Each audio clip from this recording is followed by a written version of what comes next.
listening to the Scoop Slam Podcast.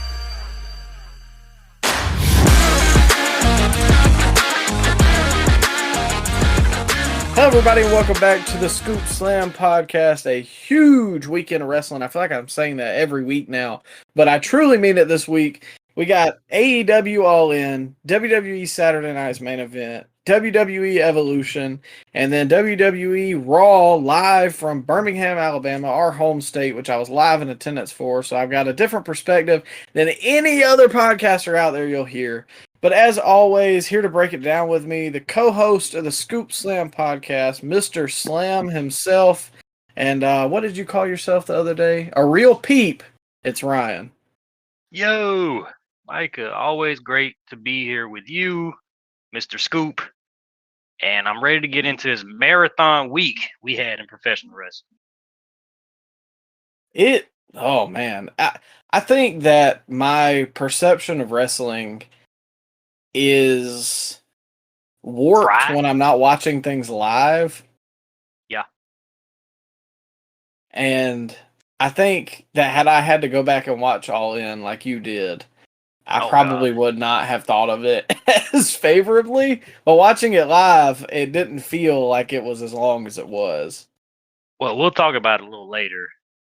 But, man, so all together, we had Great American Bash, which was 2.5 hours on Saturday. We had All In, which was 8 hours on Saturday. And we had Saturday Night's Main Event, which was 2 hours. So what are we looking at right there, Mike? Was that 12.5 hours? Yeah, 10 of what I watched, because I didn't watch the NXT show. Okay, and then we got the Evolution show the next night, which was 3 hours? I think it was 3.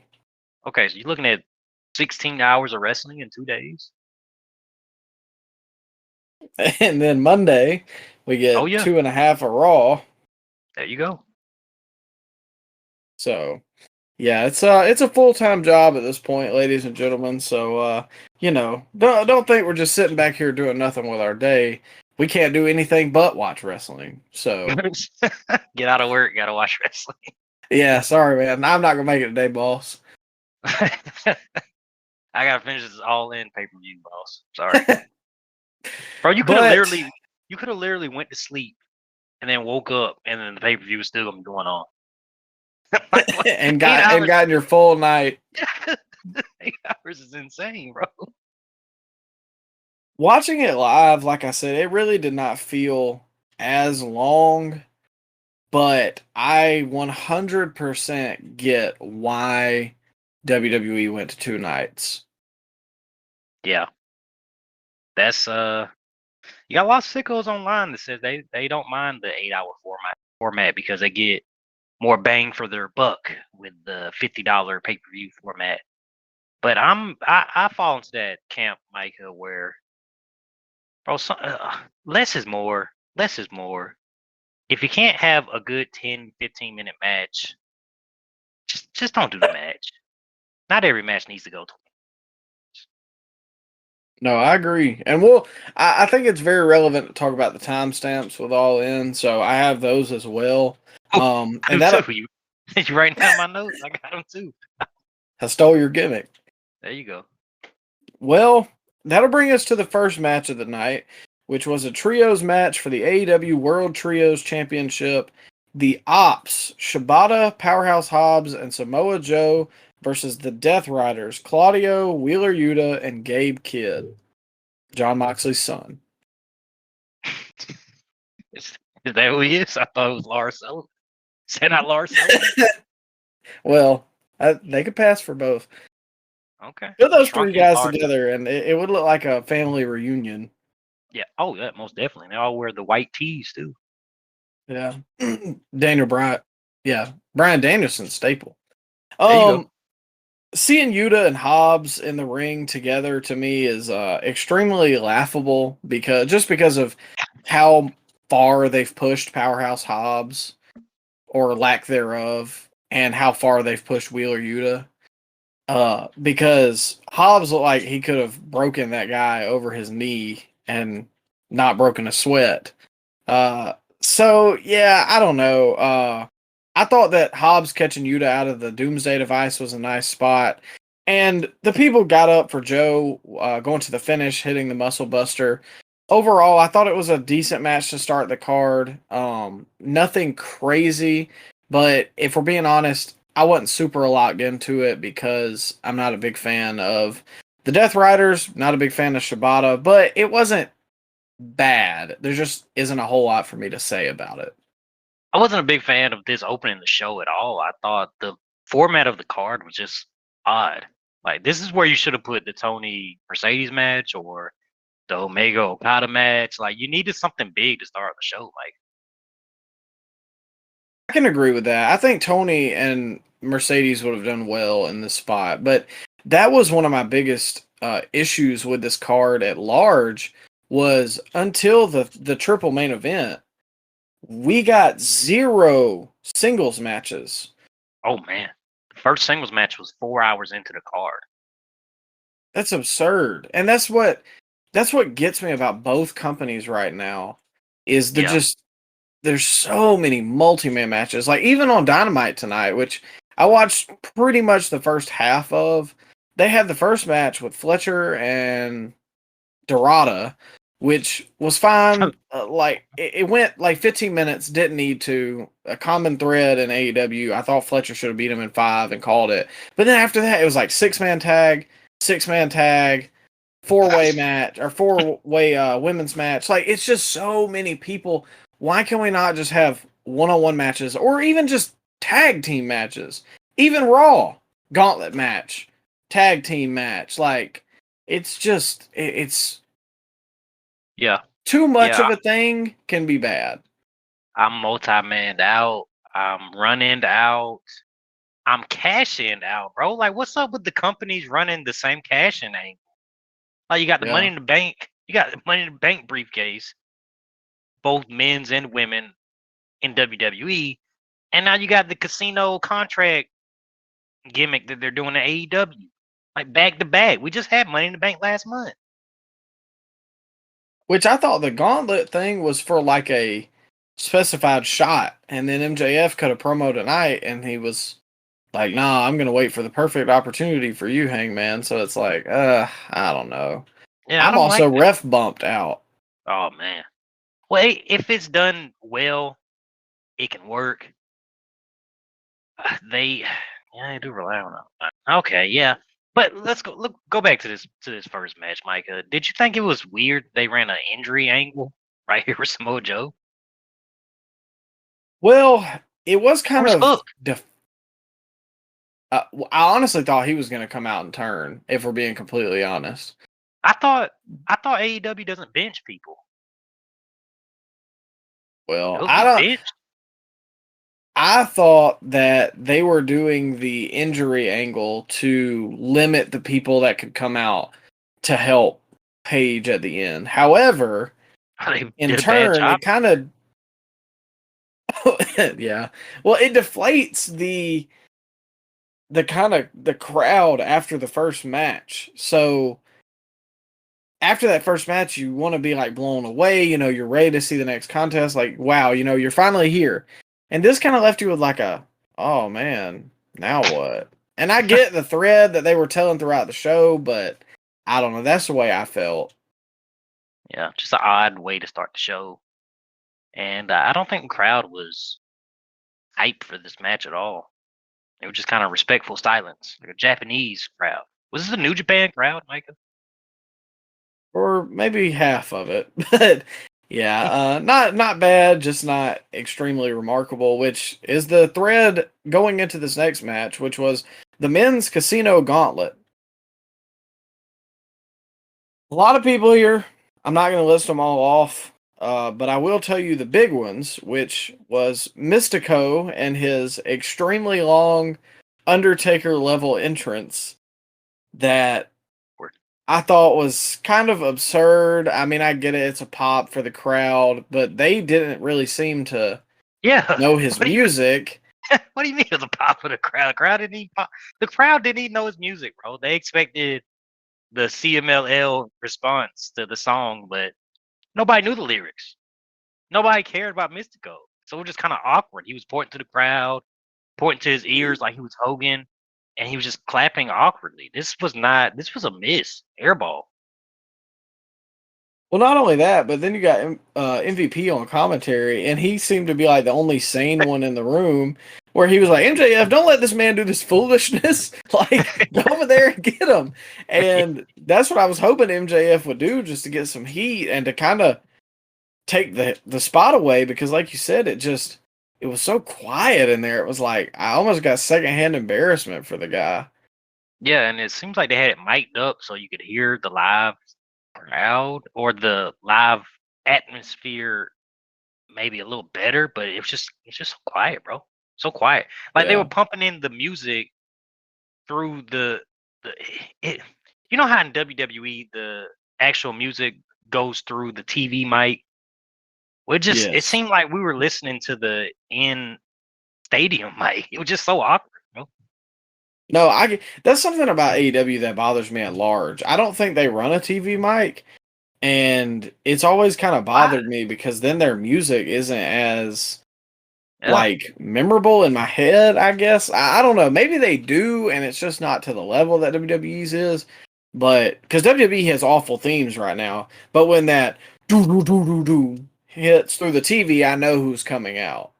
Yeah, it made for some awkward moments for the live performances for AEW All In because you had people like Swerve had live music, bro, and it just felt like the performers were behind the actual song.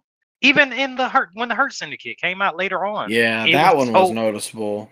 Oh, that was bad, bro. Like just amateur stuff like that. Yeah. How is that not fixed, bro? We're 6 years into this company. Well, I mean, I don't know, but we got a couple other things to tackle with the Casino Gauntlet. Juice Robinson made his return, much to a big crowd pop, which I personally was excited to see him back. And then I saw that the facial hair didn't come back with him, and it was very disturbing. Yeah, that's when the crowd died when they seen, oh God, what's he done to his face? Looked like Bo Dallas coming out, didn't he? I saw a tweet, I wish I could give it credit, but it was the funniest thing I told you the other day, that he somehow looked like every other wrestler except for himself. Because I kept thinking he looked like Undertaker or Damian Priest from behind with just the gear that he had on. It was So, the gear wasn't doing him any favors. And this match wasn't doing me any favors. No, his gear was kind of nondescript, and take some time off till that beard grows back in. Bro, we got no surprise entrance. That was the thing last year, and that's usually what they do for All In. At least for the Casino Gauntlets, they have the surprises, right? Because they had Yeah, what was it, Nigel last year? believe so. Yeah, So we didn't. Nigel couldn't come out and again this year? Ricochet. Oh yeah, Ricochet too. Yeah. There's nobody I don't available. know. Maybe, but they certainly they could have brought a legend out or something like. I don't know. It just Ricky felt. Morton. Ricky Morton available. I mean, can he take a bump? Oh, he can do a Canadian Destroyer bow. I'll let it slide. Man, why couldn't the Costco guy come out, man? Big Boom AJ. See, I would have been down for that even. Like, it's like, say he wasn't on the pre-show and we didn't know he was going to be there. I don't know. It was just kind of oddly paced to, I mean, the biggest takeaway for me was the fact that I was glad the Guns came back in this because I think the Guns are sorely needed for this tag division, but that has nothing to do with this match at large. And I think that the Gauntlet format needs revamping because the intervals don't make sense. I know they're supposed to be random, but it's a weird feeling watching it live. And more importantly, one of these needs to end early because otherwise everybody who comes out early just looks like a goof for wanting the first and second pick. Like, imagine if Mark Briscoe and MJF, like if MJF had just cheated really early and won. I would have preferred that than to have this go on for the 35-minute runtime that it had, which it didn't need, and it dragged for the last 10. And then you had guys sitting at ringside selling like clotheslines for 15, 20 minutes at a time. Meanwhile, they can legit kick out of a gunshot in that company. But all of a sudden, everybody takes NyQuil before the match and they just sell stuff for so long. That bothers Yeah. me. When you got 20 guys on the outside just laying flat, dead. And then all of a sudden they pop back up and do the fighting spirit and can go break up a pinfall, you know? No, I agree. And not to mention, but it's kind of weird to me that a battle royale they can just go over the top rope and everything. I mean, I know it's not that kind of royale, but it's just Not that kind of odd. I don't royale. know. Yeah. And it was a predictable finish. Everybody knew MJF was. Yeah, which I'm fine with because I think he's doing great work. He cut a great promo on Dynamite tonight.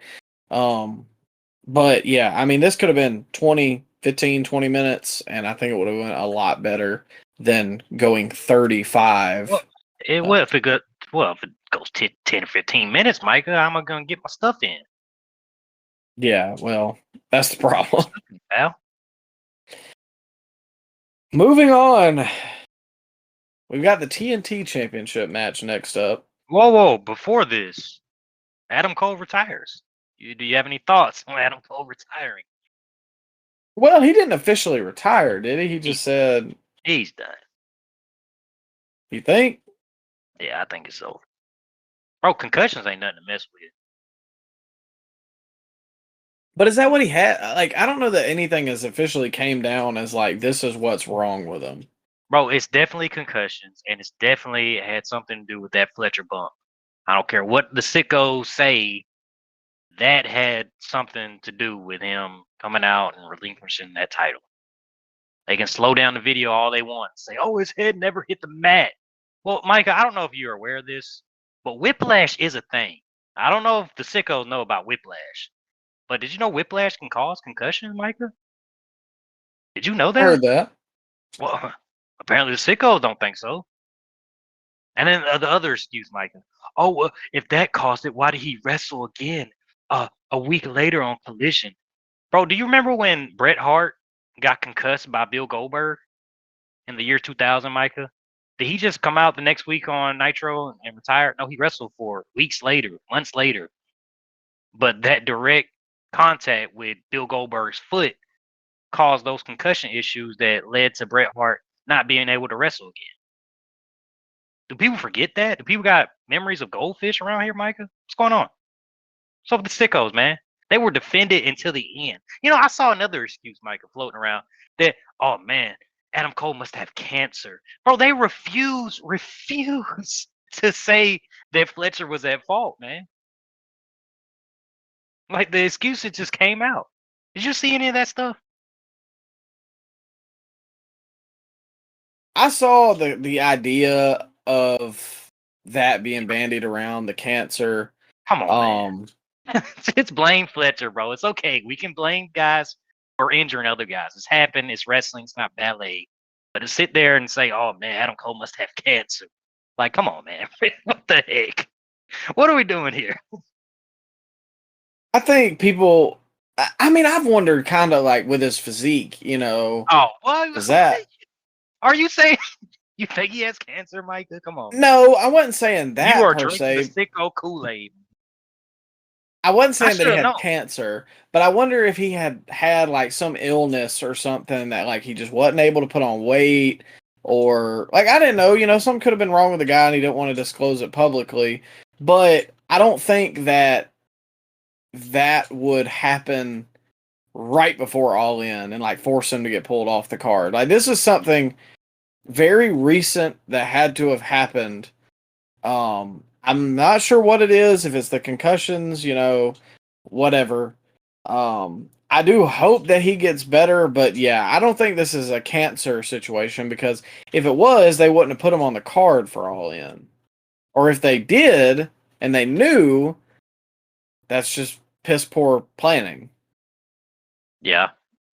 Yeah. You got to feel for the guy, bro. He took a chance.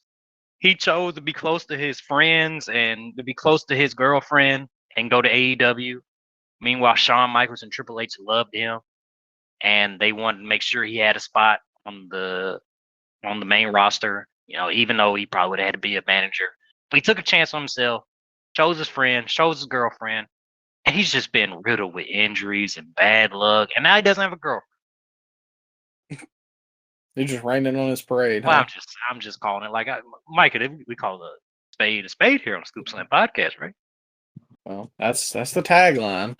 Yeah, Yeah, I mean, it's unfortunate. Very unfortunate.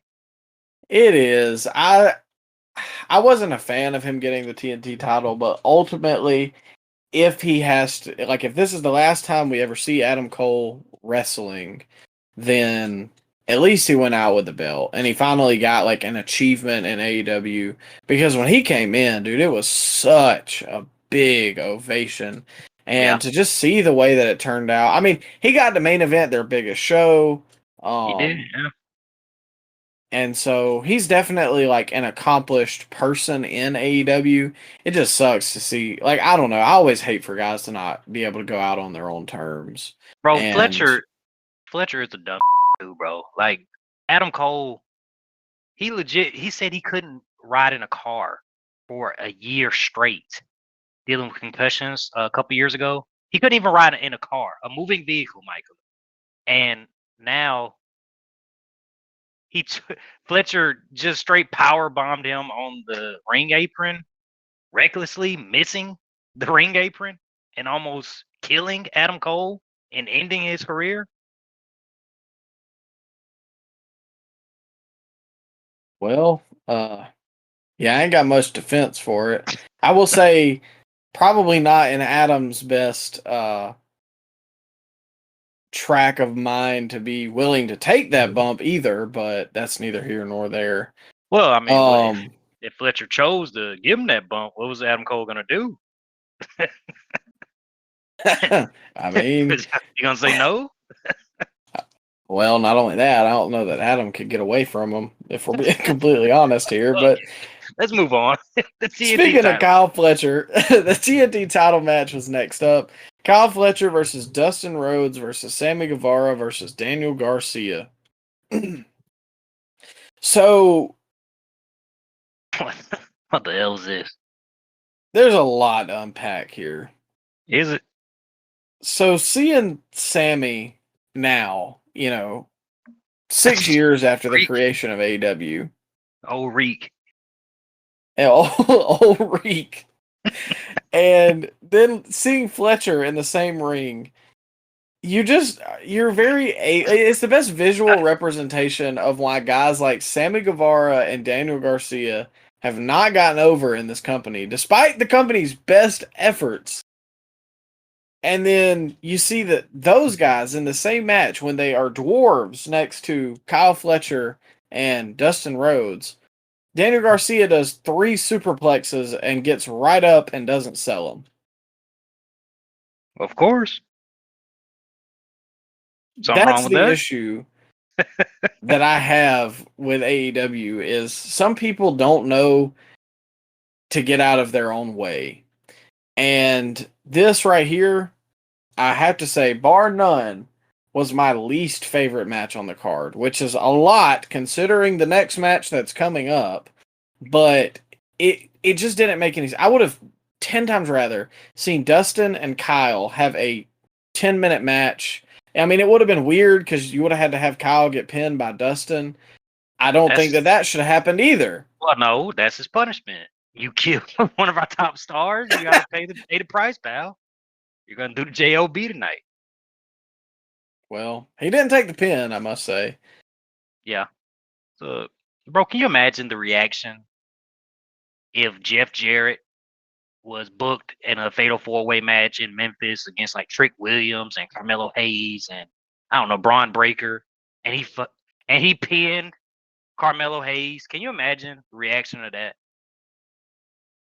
Well, not only that, Ryan. Let me pull up a stat for you real quick. Go ahead.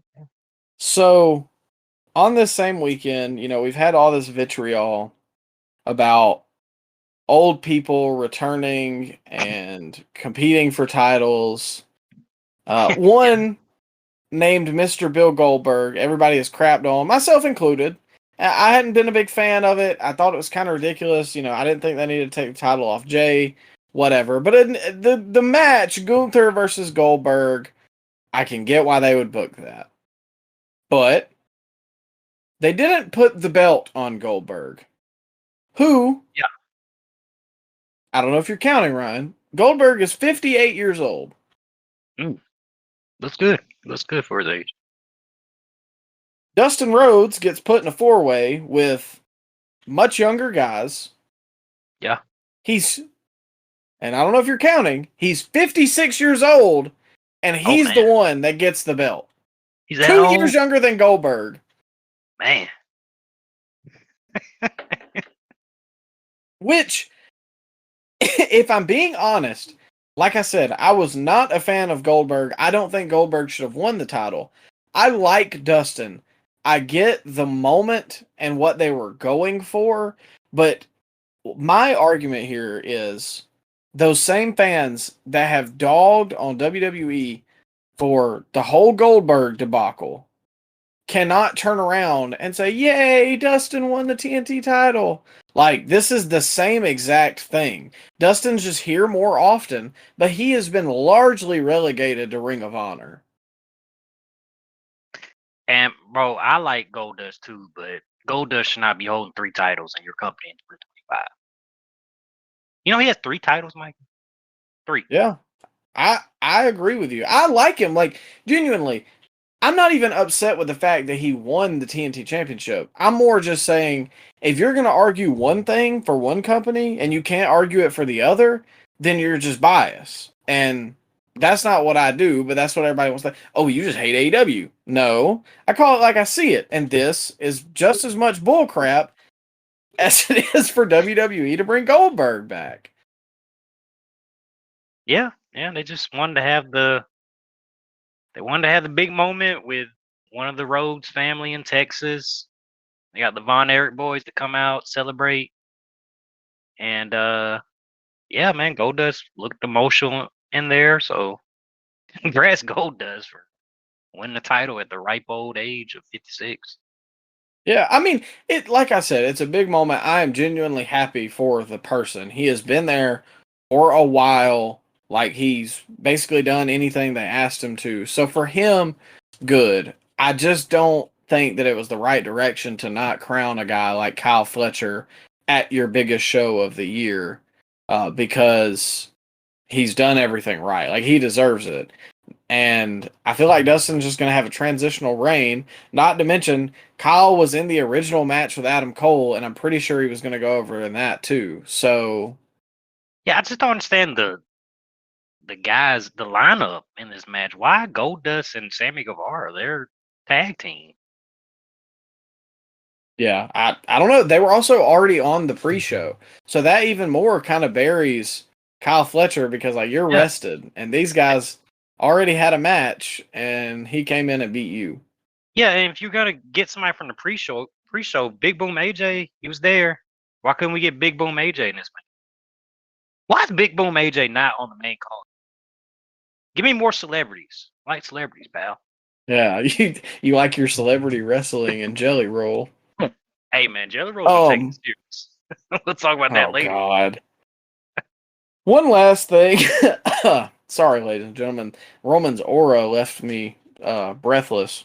I think Fletcher is so used to being a lighter, lankier guy that he never has taken the Osprey-ness out of his arsenal. And I think it's like to his detriment, because he is much bigger than these guys, and he's trying to do the flips. Like, even on Dynamite, he was wrestling Dorado, and he's sitting here trying to do the like flips and the stuff to the outside, and like, he has a powerhouse build. He should be wrestling like Randy Orton. Maybe a little better, because Randy's a little lackluster these days. But Come like, on. dude, I don't need to see you doing Osprey stuff. You're bigger than that. You're better than that. Yeah, and So, there's 25 other Ospreys on that roster. You be different by doing powerhouse moves, because there's not a lot of powerhouses on that roster. yeah. So, Okay. once again, my least favorite match on the card, and that says a lot considering Really? what's up next. Wow. Yeah. Okay. Not to mention, here's the caveat here. This match, the Fatal 4-Way, Yeah. went 15 minutes. Solid. Not bad. I pray for 15-minute matches on these pay-per-views, man. Pray for them. They're so few and far between. I'm happy when we get those. I mean, I agree with you, but I think this one could have been 10, if we're being completely honest. Most definitely. Shouldn't even happen. Should just crown Well, Fletcher, man. Should just gave him time. I've been all right with that too. Became the Triple H special. Just hand the title to him. Well, following that, the EVPs, the Young Bucks versus Will Ospreay and Swerve Strickland. The Power Ranger Memorial Trophy was on the line here, wasn't it? So before I even say anything, I just turned my brain off and watched this because I knew I wasn't gonna like it. Yeah. And I didn't because it was the typical Bucks, like Ospreay Swerve. I mean, within the first few minutes, they are doing the collaborative tag stuff. At that point, just make it a tornado tag. And so for that reason, I'm not going to sit here and waste my time saying points that I've already said. If you are just coming into the pod, you already know I'm just not a fan of the Bucks and Ospreay's style. I think Swerve gets way too bogged down with whoever he is wrestling with. And so now that he's in the Ospreay verse, it's just full throttle wrestling this style, and I can't stand it. But I got two things. First, slight thing, the Bucks cannot help but give themselves fellatio on these big shows like this with this 10-minute entrance. That went on so long. Like, it was comical. It went on for so long. We were already 3 hours in. No, it was funny in all the worst ways because it's just like these guys, and I get it, man. People smoke the copium and call them the greatest tag team of all time. Yeah, and they do. They let them do and parade around like this, but it doesn't work for me. And you can't tell me it works for a large audience because most of the people that like AEW are not into AEW because of the Bucks. So I think the Bucks. Maybe initially they had their fan base, but a lot of those people, they ain't stuck around. Yeah. I think the Bucks have made a career out of fitting the square peg into the round hole, and just because they've jammed it in there, they think that they're right. This still doesn't make you right. It just means that you've forced your way in. Yeah. Because they've, like that book that they wrote, I can't even remember the title of it, but like that's Killing the Business. Yes, like that's the thing that they have. Is them like looking down at the packages. Yeah, I remember it.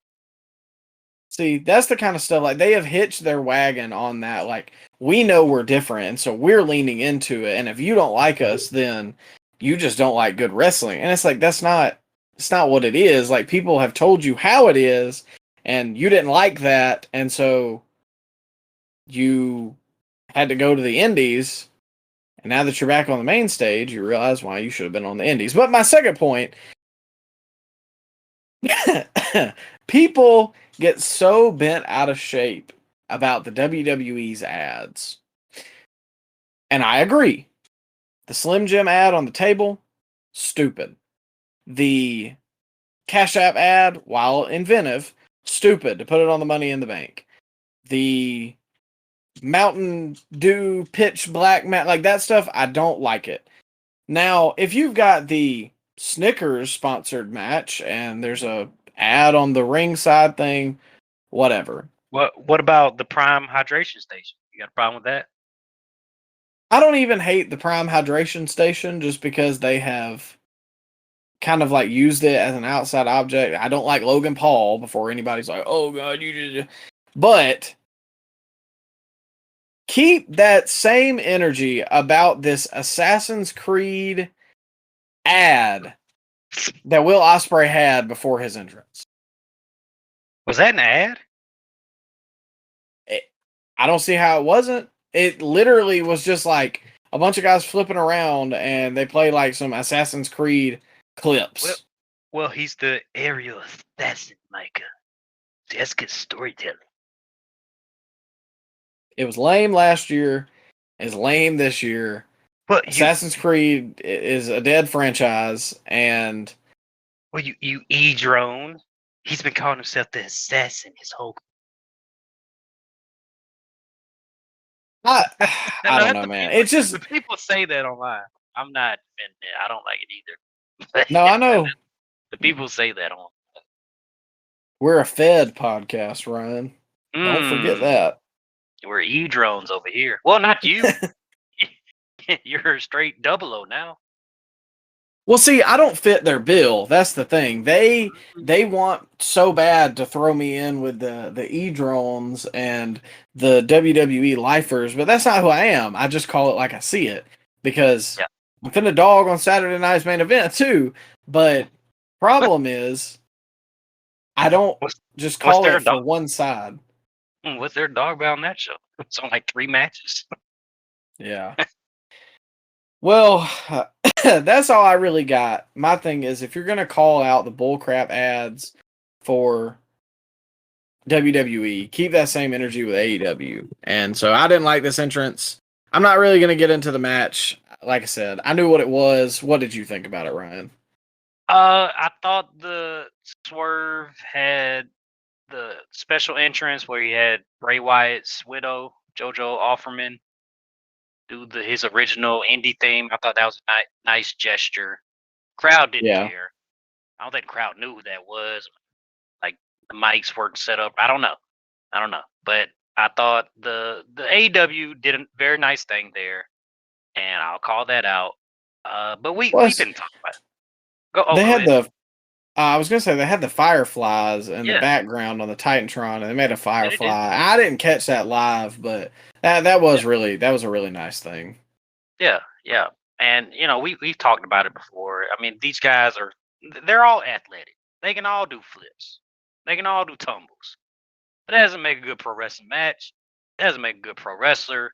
They did a lot of that in this match, and Swerve and Ospreay win. And so the Young Bucks are no longer keys. And I think Shivani had the greatest commentary call in the history of AEW when he said during this match, Maker, what the hell are we watching?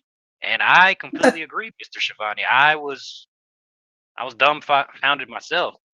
So yeah, man, shout out to all these guys. Like they flipped a lot, and congrats to them. Yeah. It's just not my cup of tea. I really don't know how else to put it. But moving on to a different cup of tea, we got the Women's Casino Gauntlet up next. First, before I get into the actual match, because I thought, I forgot one thing. The tag match went 26 minutes. So, again, it felt like we're going a while. Not to mention the 10-minute Bucks entrance. Oh, God, yeah. But to start the Women's Casino Gauntlet off, I got to talk about the announcers for a minute because I like Taz, but I think that he is too influenced by the ha-ha funny stuff. Oh, no, I'm not going to let you do No, because you always do this with Taz. Just say he's a bad commentator. You can say that. He was good a while back, but he's not been good. Call a spade here, Micah. You got to put some blame on Taz. Can't just blame the other guys. Well, he can put it. You don't see MVP doing the funny stuff on commentary. No, he puts a stop to that stuff. That is a good point. I was gonna say maybe I throw it to I've seen Taz do good commentary. I've seen Charlotte have good matches. I've never seen Excalibur do good commentary. Like I've never seen a good Tiffany Stratton match. Okay, yeah, fair point. But yeah, you seen Taz do good commentary 10 years ago, 15 years ago when he was with Michael Cole. Yeah, but Whoa. Don't hate on him in TNA. I didn't see much of that, so I can't give you a valued opinion. But yeah, man, he's just as bad as the other goobers at this point. But I hate that. I stepped all over your spot. What were you saying about Taz? Well, I was just gonna say, like, Excalibur starts leaning into it, and then they all do, and it was so bad in this match. There's so many moments where they're just like, oh, she just did the dive, and it's like, dude, it just takes me out of it, man. Like, it's not funny. It's not. It's supposed to be wrestling. Like, I just, it grates on my nerves. I would rather just listen to it on mute. Yeah, just give me the option to just listen. Let me listen to the crowd, bro. Can we turn the whole commentary team matches? Or can we have two different commentary tables and I get to choose which one I listen to? Because I listened to the Riccaboni Nigel one for 8 hours plus. I'll take the Spanish announce team, bro. Who's on that? Carlos Cabrera? I liked him back in the day. I'll take it. He took a mean chair shot. He did. you remember WrestleMania 19 took a chair shot from Hulk Hogan? And then bladed. Yeah. Which I was going to say, Hogan, he wasn't known for his chair shots either. Well, Carlos must have owed him money because he laid it in. Well, you know what Hogan thinks about. I wish he would show up with that chair and get Shivani real quick, man. Well, anyways, a thing that got a massive pop, which I wrote before I saw the way this turned out. Why do they not use her more? Thecla, I said, I don't know about her yet. But once again, I said the women were beating out the men in this battle royale, which kind of reminded me of the weekend for WWE. I don't exactly remember the spot because it's been a couple days. There's one point where Willow nearly paralyzed Athena, which a little scary because I do like both ladies and I think that they are cornerstones of the future for AEW's women's division. But once again, this match hung on too long. It eventually went 27 minutes in total. Could have been 15. And ultimately, I do have to give them props. Athena was the right choice to win here. Yeah, I guess. I didn't. I gotta be honest, Mike. I used my one skip rule. I didn't catch this. Oh man, I was at the finish, but I didn't stay for the journey. It was just long. I fast traveled. It was just long. Yeah, I wasn't there. Fast travel. But it wasn't bad. Like, it was better than the men's. I was more entertained. I don't think that there was any surprises in this one either. But, well, we'll move on to the next match, which, for being honest, I was in the room while it happened, but I wasn't locked in on it until the end. The Hurt Syndicate versus the Patriarchy versus Jet Speed for the men's tag team championships. I gotta be honest, bro. I forgot this match happened. I didn't write it down in my notes, but I actually watched this match, but I skipped over the ending of like the aftermath of this match. So I didn't know the Edge came back until like the next day. Or Cope. I didn't know Cope came back to the next day. No. He's Adam Copeland again. Oh, dang. He changed it back. I didn't know. No, that was made public tonight when they said Adam Copeland will be here live. Not the Cope.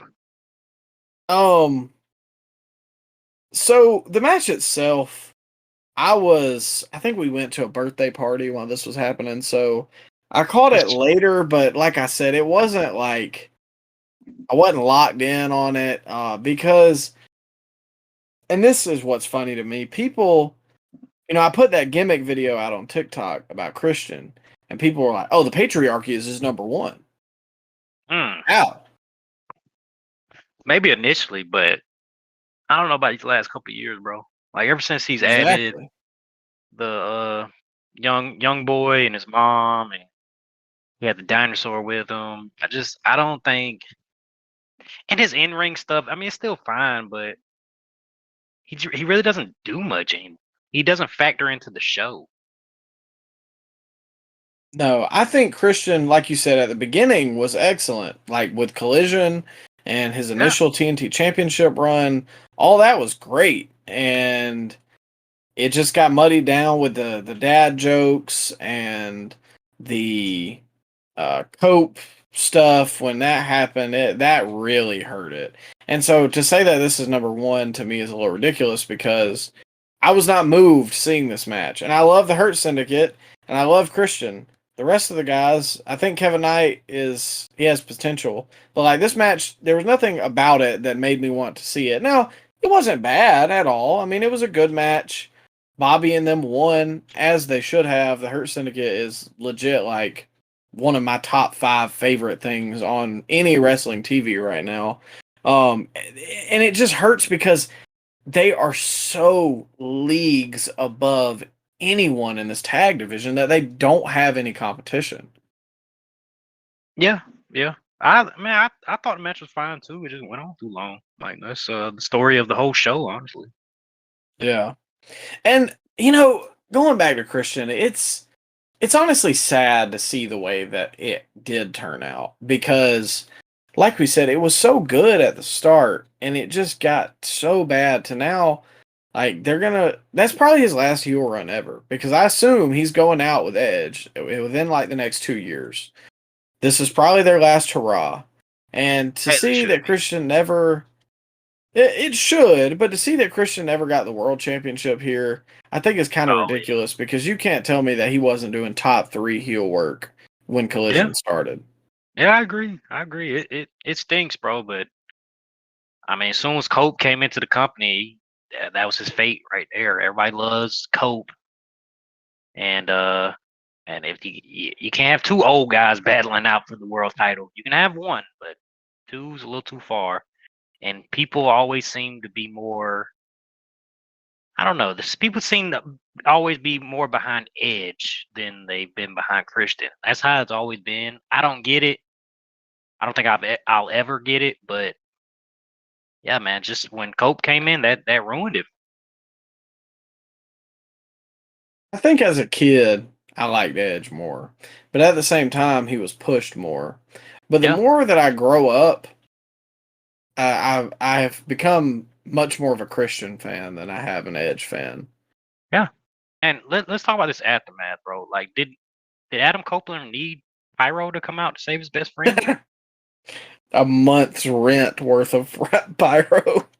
My God. Like, couldn't they just broke his neck right then while he was making his entrance? Why'd they have to wait?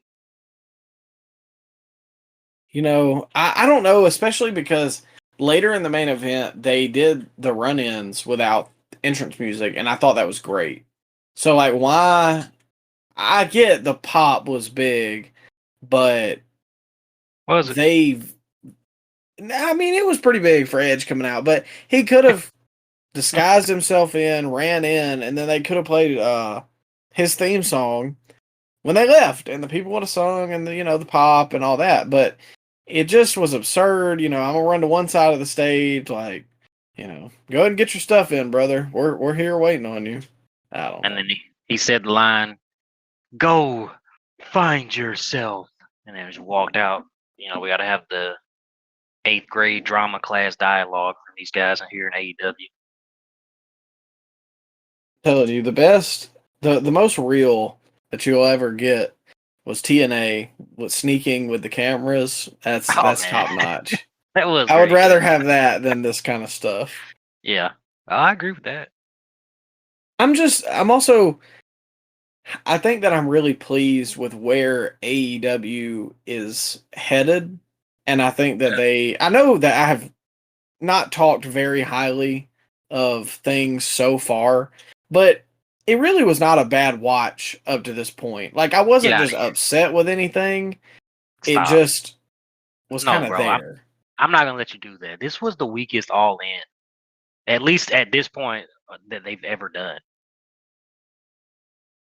At How this can you all? point, sure. But Yeah. we still got 3 to go. Oh God, we're gonna get that much better? Felt like we did. Okay, all right. Yeah, yeah. 8-hour pay per view is all good. We can have 12 matches. We can have Flo Okada here in the main event marquee. Yeah, that's fine. Everything's fine. Everything's great. We got the main character back on top. The main character that cured cancer and drove CM Punk out of the company, Micah. That's what we want to see. They're on an upward trend, huh? Your My favorite guy of point all being, time, Hangman. What's your point? Tell me your point. it's not what I said. I think that things are headed in the right direction for AEW recently, but leaning back into this Cope stuff and him being a focal point of the show, What you're it doing, feels Cole. like late 2024, early 2025 AEW, and I don't want to see that. I don't want to see any of it, but we do it here for the people. For the people. Well, we'll move on because we're at the triple main event for the man. AEW Women's Championship. Mercedes Creative Control Monet versus Oof. Tony Storm. How many victory laps was Sean Ross Sapp doing that Mercedes lost, and he can validate the creative control claim? Just slightly more than he was doing for Karrion Kross taking a back bump. This was an okay match, though, bro. I give him credit for that. This was an okay match. This wasn't my favorite match of the weekend, but it's probably my favorite match of the night, honestly. I don't hate that take. I thought that, and this is my point. We finally got to these singles matches, and I was like locked in. I was like excited to see what was going to happen because this one, it had no stipulation. It was just pure wrestling. And the sickos love to say that this is where the best wrestle, and they love the wrestling in AEW. And I like one-on-one matches. I'm fine with tag matches. But the fact that we're 5 to 6 matches in, 4 hours into the show, and this is the first singles match, it felt like a breath of fresh air because I was like, okay, finally the show has started. Yeah, I agree, bro. They told a good story here. I don't know about a couple of these spots were a little like I was looking over my shoulder to make sure nobody was gonna walk in. Because Yeah. what do you can you walk us through that tombstone spot, Micah? I know you're a big fan of the tombstone. Well, Have you I think you'll ever have to seen it? walk us through it because No, no, you're the play-by-play guy here, Micah. I've never seen a tombstone get set up like that. Yeah, but I didn't take any notes on it. I really you didn't take any cannot. notes. I didn't. Now I took Okay. notes for the match, just not that spot. Your hands were tied during that spot, huh? Well, it started out Mercedes picked up Tony for a tombstone pile driver, and then they did the old Undertaker and Kane commercial spot where the guy that is about to give the tombstone falls backwards, and the person that was going to receive the tombstone is now given the tombstone, and then Tony Storm Catching, not catching. Yeah, okay, yeah, there it is, and then Tony Storm being the giver of the tombstone at this point buried her face in Mercedes' crotchal area, if you will. And it got a big pop from the crowd, left the commentator speechless and giggling, of course, is what they do. And yeah, man, we got back to the regular scheduled program after that. Your thoughts, Micah? Spot of the weekend? Yes? No? I'm gonna have to say no on that one. Okay. Did it make you top 3, Micah? If you're putting together a highlight package, Micah, is that going in there? Is that the thumbnail of the YouTube video? What are we doing? I don't think they put it in their highlight package on Dynamite tonight. So, yeah, it's the stuff like that takes me out of it with Tony because I think she's a good wrestler. Like we said, this is a good match. Mercedes is a good wrestler, but the character stuff loses me with Tony. Mercedes has absence of character. But I thought this. I don't understand why during her matches she has to act like 1995 Goldust, bro. Like, why does she have to do that? Isn't that like offensive, bro? That's what I was gonna say. Is it not to the point that like we're almost setting women's wrestling back by doing the overly sexual stuff? Yeah. Yeah, I agree. But that side claims that it's like pro LGBT, It's and I it's don't. because it's because it's their choice, Micah. They're not doing it for the old man in the back. They're doing it because they want to. You But that still pedophile. doesn't. But that still How about you makes it enjoy just like wrestling? crude and entertainment. I don't Yeah, know. yeah. It's not my It's cup of not. tea. No, not me either. And it's not because it's two women. It's just No, bro. the But simple like, what if? fact of like I just feel embarrassed watching it a little bit. Yeah, what if like Bible study came over to your house during that match? All of a sudden, while that spot was going down, bro. Like, how would you feel? You would have to turn the TV off. There's no way you can justify. Yeah, well, if we're being completely honest here, I would know better to turn an AEW show on in front of Bible study, but that's neither here nor there. The one spot that really got to me, and it led to the end, but the three Storm Zeros and then a kick out, Oh, that's a little egregious, man. and they say she ain't got creative control, bro. Yeah, I'll do the job for you, sister, but I'm gonna need to take 3 Storm Zeros first. What the heck? In And succession, bro. then and then an Avalanche Storm Zero. And not counting the first Storm Zero before the 3 in a row that she had at like Yeah. towards the beginning of the match. Still 5 Storm Zeros. Because I've gotten to the point that like I know it's wrestling in 2025. Like a pile driver just is not going to finish anybody anymore. That's where we're at. But a jumping pile driver 3 times in a row and that's not the finish. What are we doing? Crazy. And that's Tony's finisher. Like, what are we doing? Remember, she did that to Megan Bain too, bro. Remember, she hit a bunch of Storm Zeros in a row. Is the Storm Zero just the attitude adjustment now, where she has to hit it It's at least the 4 or 5 times? it's the crossroads. Oh, it's the Crossroads. She has to hit it 3 times in a row, bro. It's a pile driver. Like, can we not protect the pile driver and the Tombstone Oh, pile driver too, bro? Like Okada hit a Tombstone pile driver as a setup spot for his other move later on in the yeah. night. And that's I don't like that. The evolution of Ryan, or the evolution Oh, of wrestling Ryan. It'll leave you in the past if you let it. I'm yeah, I guess you got a point. But like we said, good match. I did enjoy it, and I think it would have been the best women's match of the weekend, if not for one that we were going to see later. But we'll get there. We got a lot to still get through. Were you surprised by the finisher? Yeah, I didn't even talk about that. I was kind of when she hit the 3 Storm Zeros, I thought, okay, that's it. And then she kicked out, and I was like, Mercedes is going over. But so then she had the Avalanche, and I was like, certainly to God, like what else could she do? And so then, yeah, like once she hit that, I was like, I think that's it. I mean, I really didn't know what else could be done, You were stunned. but I wasn't sure. um, and here's the thing, man, people were taking this as I'm not saying that she has it or she doesn't. I do think that she has pull considering her star power. I'm not saying she has creative control, but people are like, see, she lost to Tony. She doesn't have creative control. Do you think that people that have creative control don't lose sometimes to take the heat off of themselves for having creative control? Like Yeah. that makes no sense. Bro, Hogan put over Kidman in WCW. That don't mean that Hogan didn't have creative control. Exactly. I mean, Hogan lost matches. He She put over definitely has, Luger. she definitely has creative control, bro. There's no doubt in my mind. She I has don't her own I, writer. There's no way she doesn't have creative control.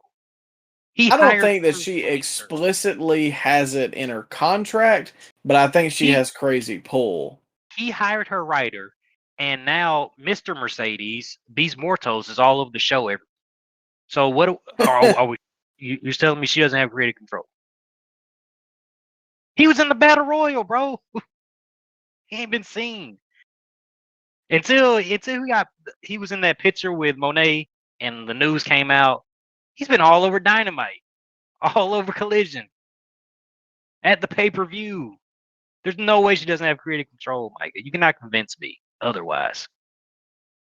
Well, again, I'm not going to say explicitly that she doesn't, but Now you know you're on the inside. oh yeah, I'm a sicko. Tony liked There my you go. tweet this weekend. There you go.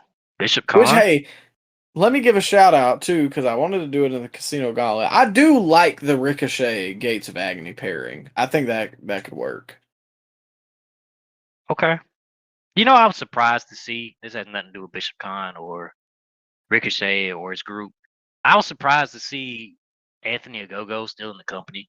You know, he's still there. He was on the pre-show. Really? Yeah, he was on the match on the pre-show.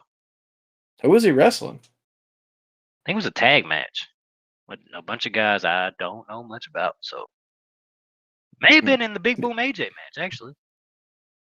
Yeah, no, I didn't catch that one. So Yeah, he's still with I the don't know. company. Shout out him. Shout out him. Yeah, he's getting a check. I mean, you got to respect that somehow. But our co-main, Kenny Omega versus Okada 5. Ooh, 10 years too late. Not to mention, I forgot, the Tony Storm Mercedes match went 24 minutes. I thought that Kenny Omega had the best entrance of the whole show. I think that they do a lot to make his presentation feel big time on these shows. And I don't know. I think Kenny has recently won me over, so I popped for the entrance. I thought it was cool. Yeah, I did too. I liked it. Now, as far as the match goes, slow start. Yeah. But I was okay with it because I knew that this was about to go a good while. Kenny hit a nice missile drop kick.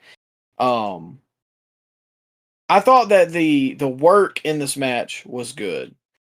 At times, it was a little slow, but I don't think that this is I don't think this is crazy to say this is Okada's best match in AEW. That's not a high bar to jump over because it's not anywhere near Kenny's. But I knew what to expect going into this, and then I think for that reason, I liked it more than most people. Because a lot of people felt like it was just getting to that point and then it ended. And I didn't feel like that. I felt like I knew how it was going to be. And so I was okay with it ended, except for the fact that I think Kenny Omega should have won. But two final things. The One Wing Angel ref pull, that really got me because I thought that was it. And lastly, or encapsulating all my thoughts, I thought it was really good. It was probably my second favorite match up to this point, behind the Tony Mercedes match. It didn't take 15 years. There were a lot of kickouts, but I think that this style match is still better than the 35, 40-minute Osprey clinics that we've gotten that are the same style, but just done worse to me. Bro, I just felt like Omega was having a great match by himself. Like he was wrestling a broomstick in there. I don't know what this is.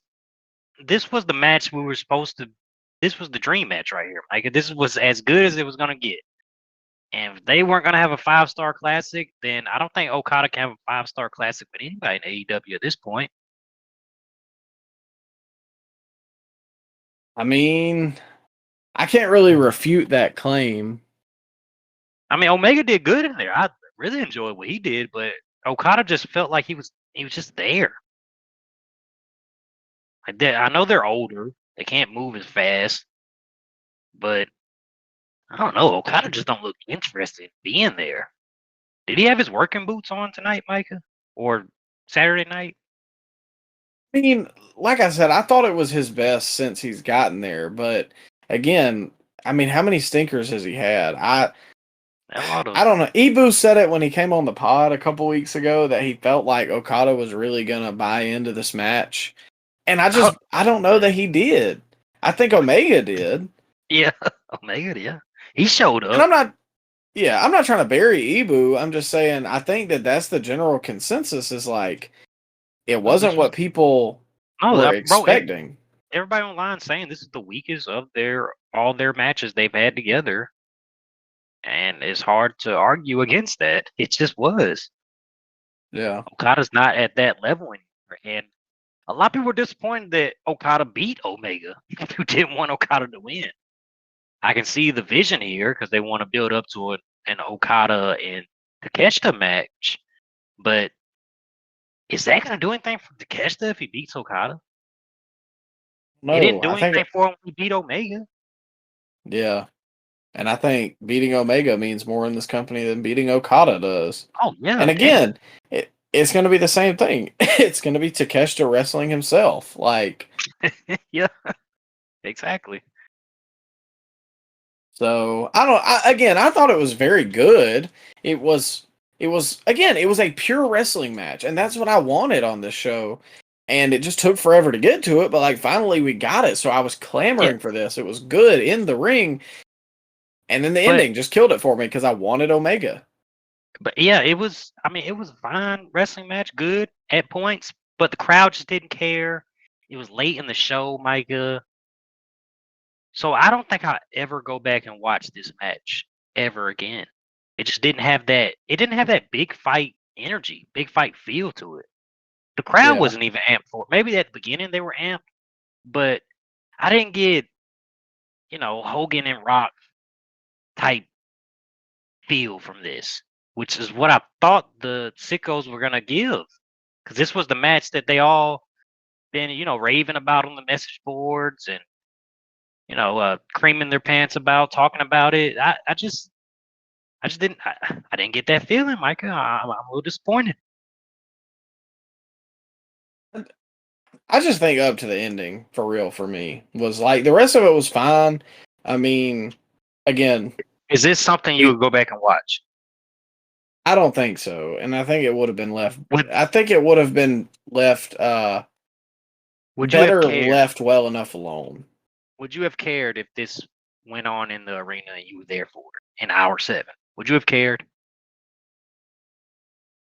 I don't know, because admittedly, at Raw, I was a You little gassed. gassed after like hour 2. Yeah.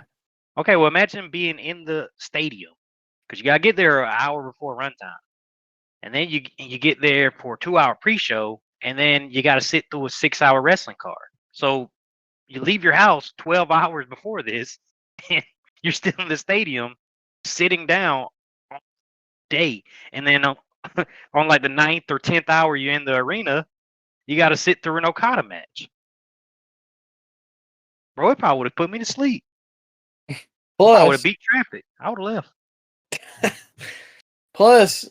because I felt the same way whenever, I was waiting for the Punk Hangman match all the way at Double or Nothing 2022.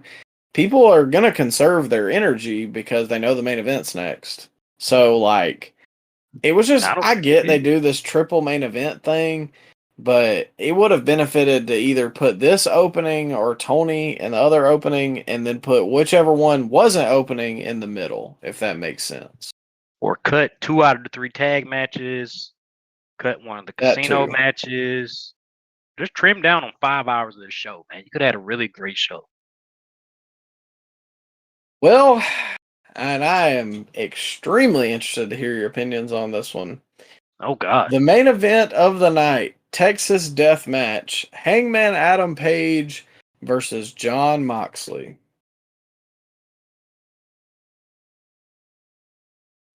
Yeah. Jon Moxley. Adam Page. The main character of AEW, Micah. You're a wrestler of the year. A wrestler of the year so far.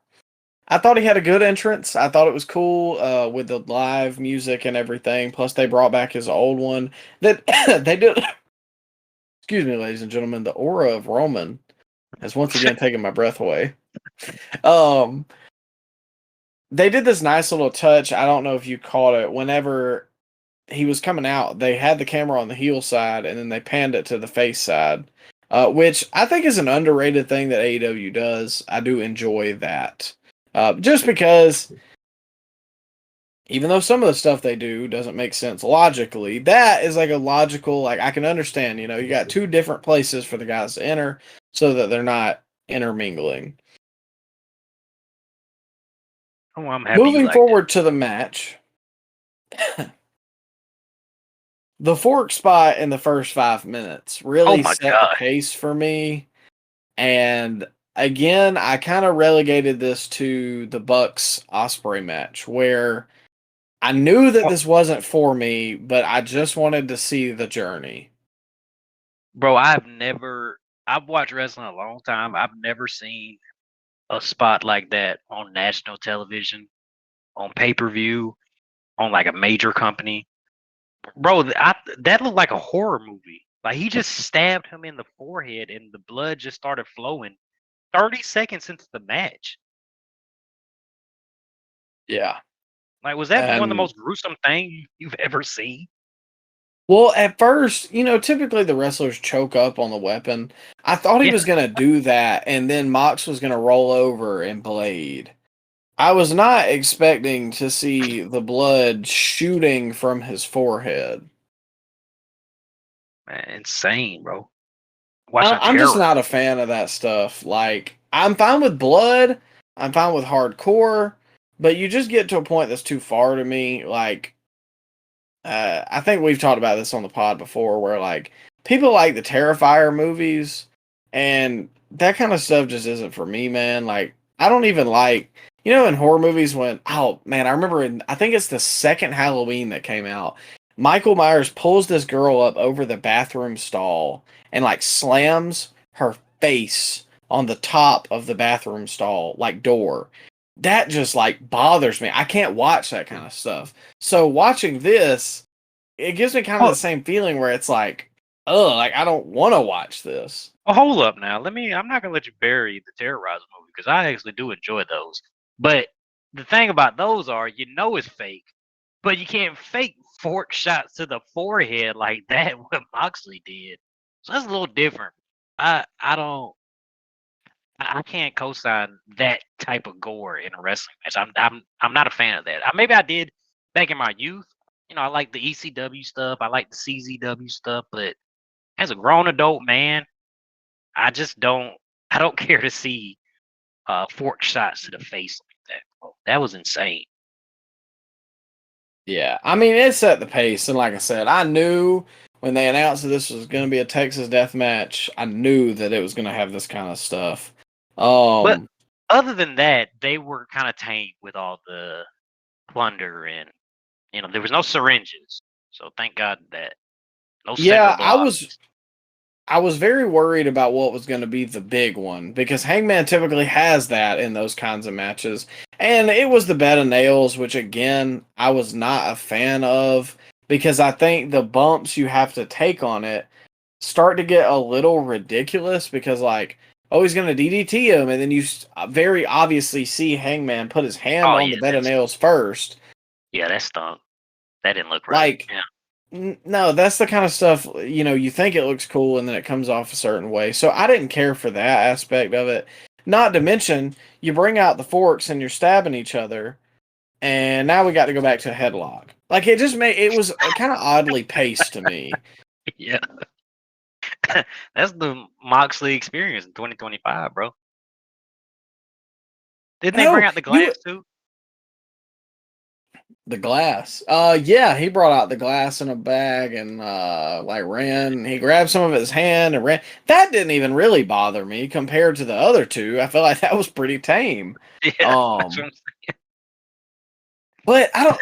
The other thing with glass to me, if you're gonna do glass, why would you not just do thumbtacks? I think that the thumbtack visual looks much more impressive because when the guys lean up, you see all the thumbtacks in their back.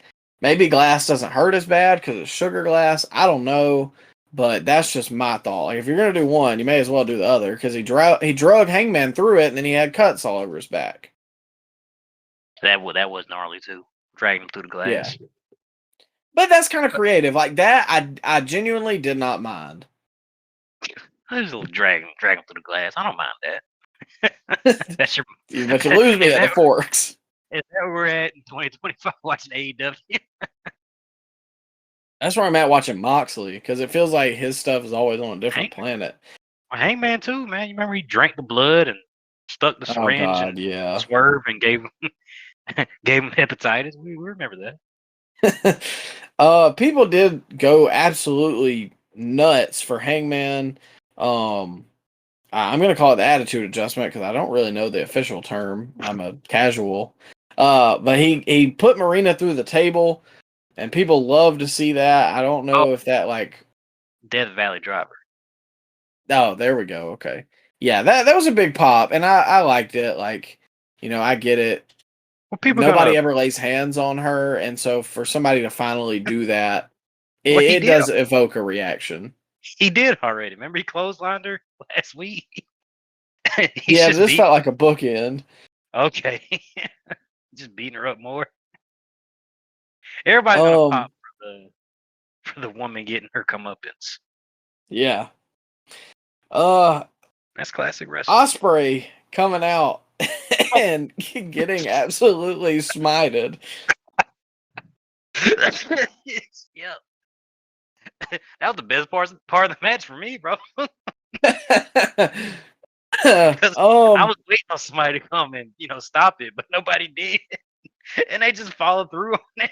And I was like, "All right, then, yeah, do it again." And then the stretcher came out. Oh well. I was gonna say I thought it actually worked because it kind of sent a message to the rest of the locker room, like, "All right, come out here. This is the fate that's before you." But the problem with that is you had his tag partner come out later on, even though he Swerve just saw his tag partner get murdered by that same. And if he was going to come out anyway, why didn't he just do it then?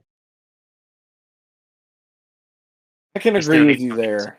Maybe still need to convince him. Well, that, or I was going to say later they had the Darby arrival and Danielson, which Danielson got a huge pop. So those kind of things were in succession, and I think they led to one another. Was this a Bloodline Rules match? Was Tribal Combat? What do you think? Essentially, without the name. Was it with the Tribal Combat or Bloodline Rules? We'll go with the Bloodline rule, the Mudline Rules. This was their version of WrestleMania 40.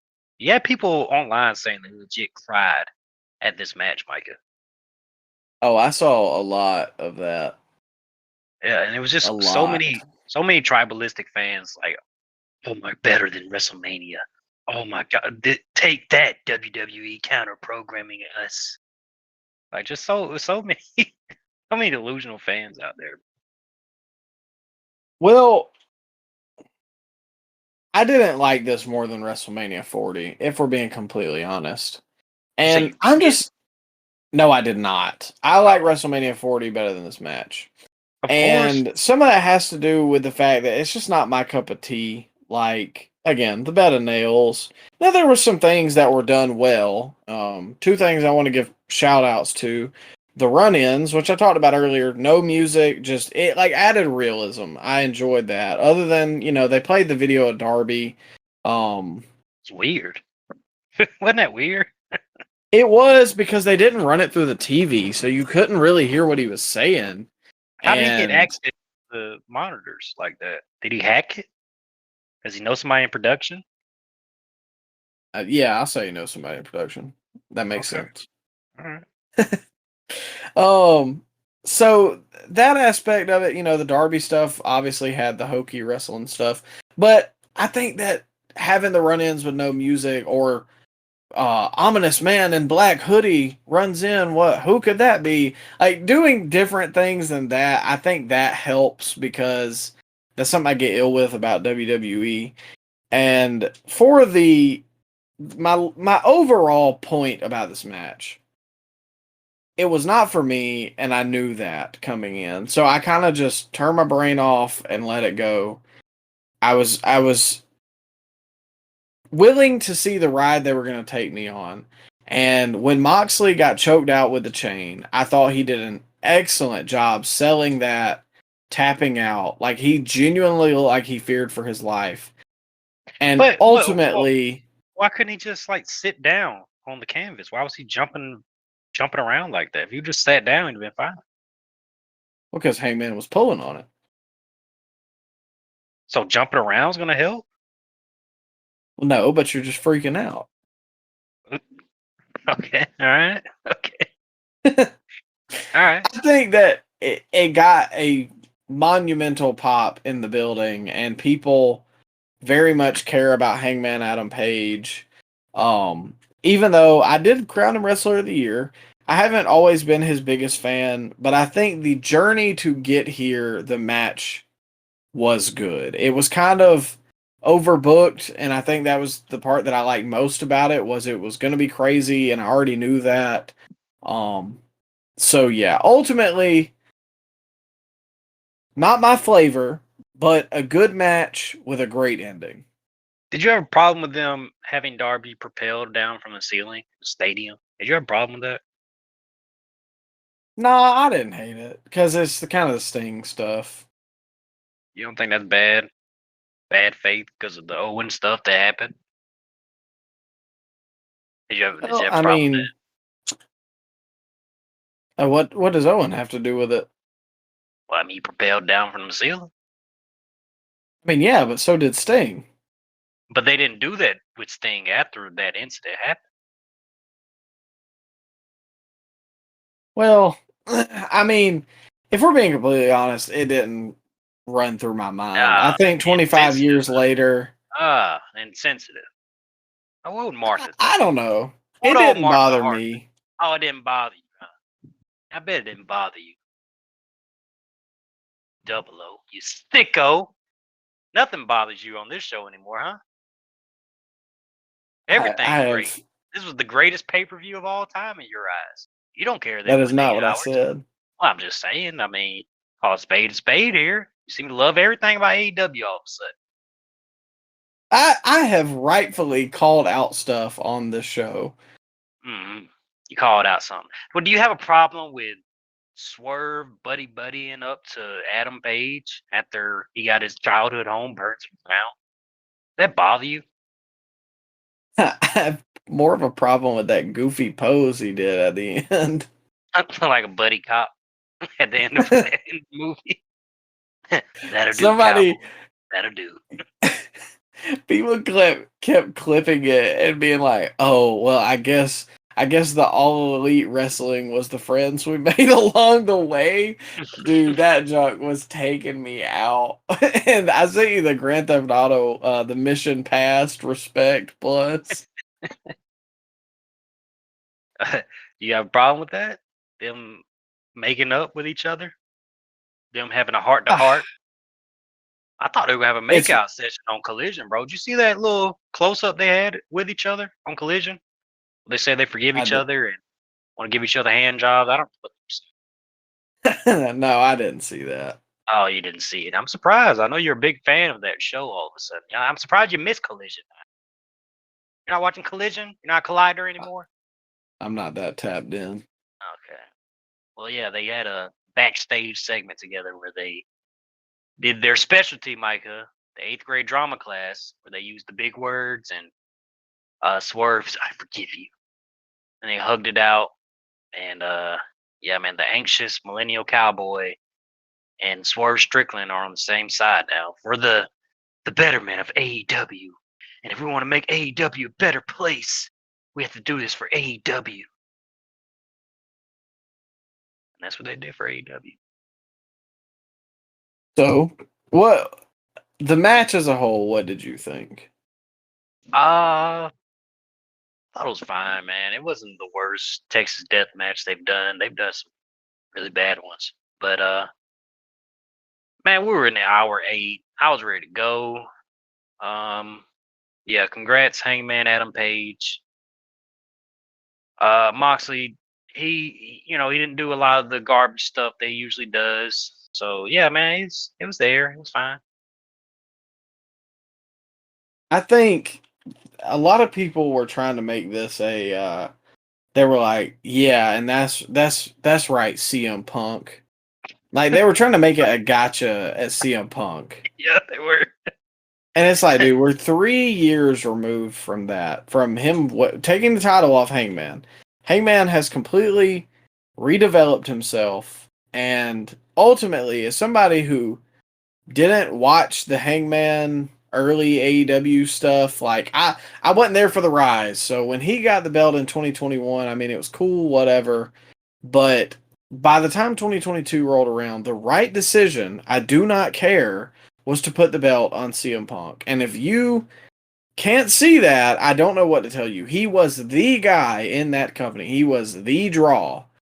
It was the right decision, and all these years later, it was still the right decision. 2025, Hangman has developed into a main event star, and he can be their guy, but I don't think he was there yet in 2022. Yeah, okay, all right. Now that it's all said and done, Mike, we didn't even bring up that Daniel Bryan came out either. Daniel Bryan came out in this match too, ladies and gentlemen, in a mask for some reason. I don't know why he had a mask. He just had one. Now that it's all said and done, like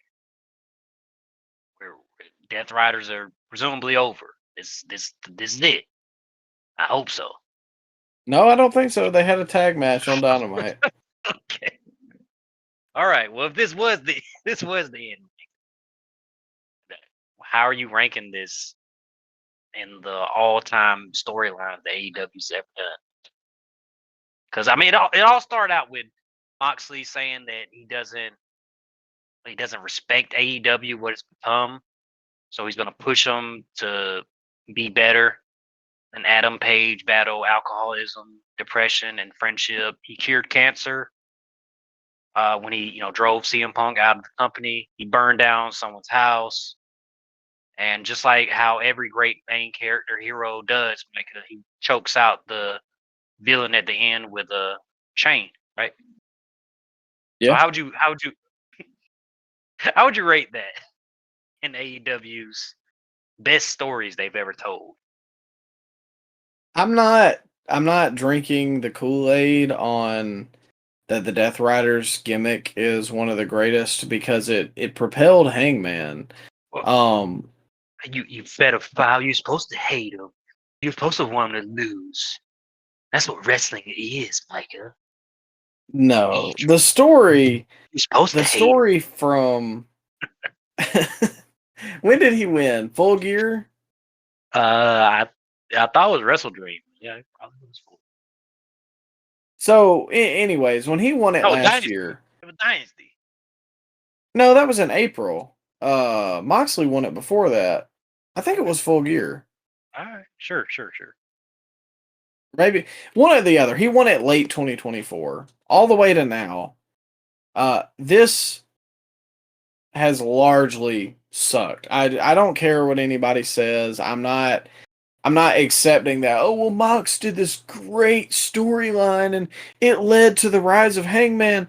No, Hangman got over again independent of this story, because that was the problem with the way they booked it. They didn't, if you weren't within that main event story at the time, you weren't interacting with them. There was no outside interaction with anybody else except job guys. So Hangman hasn't even messed with these guys up until like the last month. So that's my thing. People are trying to come around and say that Moxley did good heel work. No, this was not good. It was only good because Hangman eventually got over at the end and has become the, perennial babyface of AEW. And so it works because of Hangman, not because of Moxley and the Death Riders. Yeah, I agree. Because, and I'm not trying to get too much in on the dirt sheets, but I've listened to a couple things Ibu has said since everything, and apparently Tony realized that he was down. I don't know how he just now realized it, but apparently he sat up in his chair in about March and said, oh, okay, it's time to book a show. And you can really see it change with the MJF Hangman feud. And that's where things started turning around because we got the garbage Mox Copeland match. We got the Swerve ending that everybody hated and ruined AEW Dynasty. The Revolution. No, that was with Cope. What was the one they had early in the year? World's End. I think he fought Orange Cassidy. I don't like that match. So no, it was literally all horrible until he got to Hangman. So what? Wow, who's the underlying? Who's the common denominator in this equation? Moxley. So what do you do with Moxley now? Now that the Death Riders is presumably the main crux of the whole story of the Death Riders is over. What do you do with Moxley? Well, sadly, I think that they are gonna stay on AEW TV, considering, like I said, they had a tag match, which I thought was stupid, and that was a point of contention on Twitter because somebody called him out for it, and it was like, well, how could you just think the storylines end at All In? Yes, Moxley needs to take 6 months off and go do something else. He has been so overexposed on this TV for years, and he's never taken time off, and it's time. Like, I'm sorry, I don't care what main event star you are, you have to take time off eventually. And so people hate on Roman, but it refreshes him, and then he gets Stone Cold level pops when he comes back. Keep Moxley off TV for 6 months, please, God. Yeah, that's honestly, bro, that type of angle and the ending of that type of match is something that usually a heel would do if they're going to leave the territory, bro. It's like, where can you go after that? Yeah. How many places you can go? Exactly. And so that's I don't get why they booked that match. I don't get why they're keeping Moxley on TV. But Ryan, All In as a whole, I know we've spent a while on the review, ladies and gentlemen, but what would you give it out of 10? Give it like a 3. Last 3 matches were okay to good, but we were just 8 hours in and I was very tired. So yeah. I can't go higher than a 3, bro. I can't co-sign this greatest pay-per-view ever that some of the sickos have been saying online. I can't co-sign that. So with a 3, this would be just as high as Double or Nothing for you. Yeah. Yeah, probably. Well, out of 10 for me. You're gonna go 9.3, huh? No. I'm gonna give it the same rating that I gave AEW Double or Nothing, which is 7.5. Wow. Very high praise for a 9-hour marathon we just went through. I think if like I'm taking those two and I'm giving it to the tie, I'm gonna give the tie to All In. But there were some things I really liked the back half of the show. The Tony Mercedes match, Kenny Okada, the main event, like the ending of the main event. But there was just a lot of stuff on this card that I don't feel like needed to be here. Like I said, didn't love Dustin winning. The Casino Gauntlets went on too long, and it felt like I wasn't like really locked in on anything until the last 3 matches. Yeah, but I agree, that bro. still is the highest rating of any other pay-per-views this year outside of Double or Nothing, including WWE. Yeah, bro, I just don't see how you can rate a show that high when it's so long. Like, do you not take away points for runtime in these shows? Like, theoretically, if a wrestling show goes on for, let's say, 16 hours, Micah, but there's 3 matches you really like at the end of the card, are you still gonna rate that at 8 out of 10? A 7 out of 10? Are you still gonna do that? At what point do we say enough is enough? Runtime has to play a part in these ratings. I think this was the limit. And so that's why I couldn't put it over Double or Nothing, because I think the feeling that I got coming out of this one was better than Double or Nothing. But for as long as it went, I don't know. That's just not a thing that I like. I like a 3 to 4 hour pay-per-view because I can get in and get out, and I can make a night out of it. But this literally started at 2, and it didn't end until like 8 or 9 o'clock. I literally was having to watch it at the birthday party because it went on so long, and I thought that it was probably going to be done before the party because we didn't even go there until like 7. So that was 5 hours. I thought surely, or maybe the main event would still be going on. Nah, we were at the Lashley match by the time I left, and I was like, wow. Yeah, bro. Doesn't the stalling and the long run time, doesn't that take away? Did you see the last Batman movie, Micah? Were you a fan I of that? did. You were a fan of I the Batman was. movie. How long did that movie go on? Long I time, think it right? was like 3 hours. Okay. So can you say that that's your favorite Batman movie of all time? With a Yes. runtime that really? With a runtime that long? It really is my favorite Batman movie. Dead Oh serious. my god. Okay. That's terrible. Okay. Well, what's your favorite Batman movie, Ryan? All time? Mm, there was the one that they had, I forget, was it Batman and Robin? It was like the late 90s where they had Arnold Schwarzenegger in it. And dang, who else they have? The Penguin was played by the guy from It's Always Sunny, Danny DeVito. That's Danny DeVito. That's your favorite? I thought you were gonna say the one with Heath Ledger. That's all. That's always everybody's favorite. I like more of the animated series too. I was a big fan of Batman Beyond. I don't know, yeah, that's a little bit Oh, before your okay. time, son. But Whoa, yeah, whoa, whoa! I'm just saying it was came out in the 90s. I don't think you were there in the 90s. I wasn't even thought of in the 90s. There you go. I But got yeah. here after the towers fell. My point is, Micah. Oh, come on now. My point is, Micah. We got to start accounting for these times because a wrestling show should never be 6 hours. We can't let these companies give us 6 hours. No, I agree. I think I can make an excuse for being their biggest show of the year, but like 6, I think needs to be the cutoff because WrestleManias go a Would while, but I think they've stopped at like 4 or 5 each would night you now. would you be upset if they go to the 2 night format? If it would save me from watching 8 hours consecutively, no. I hated it when WWE did it because I thought it was goofy, but I mean, if this is the style you're running, just do 2 nights. And then we get 6 hours for both nights. God, yeah, then they'll make it 8 for both, 16 hours in one weekend. But Ryan, what is your best match from All In? Mercedes and Tony. I have a take later that we'll get to about women's wrestling at large in 2025 compared to men's wrestling, but I'm gonna wait for Evolution, which is next up. For my best match,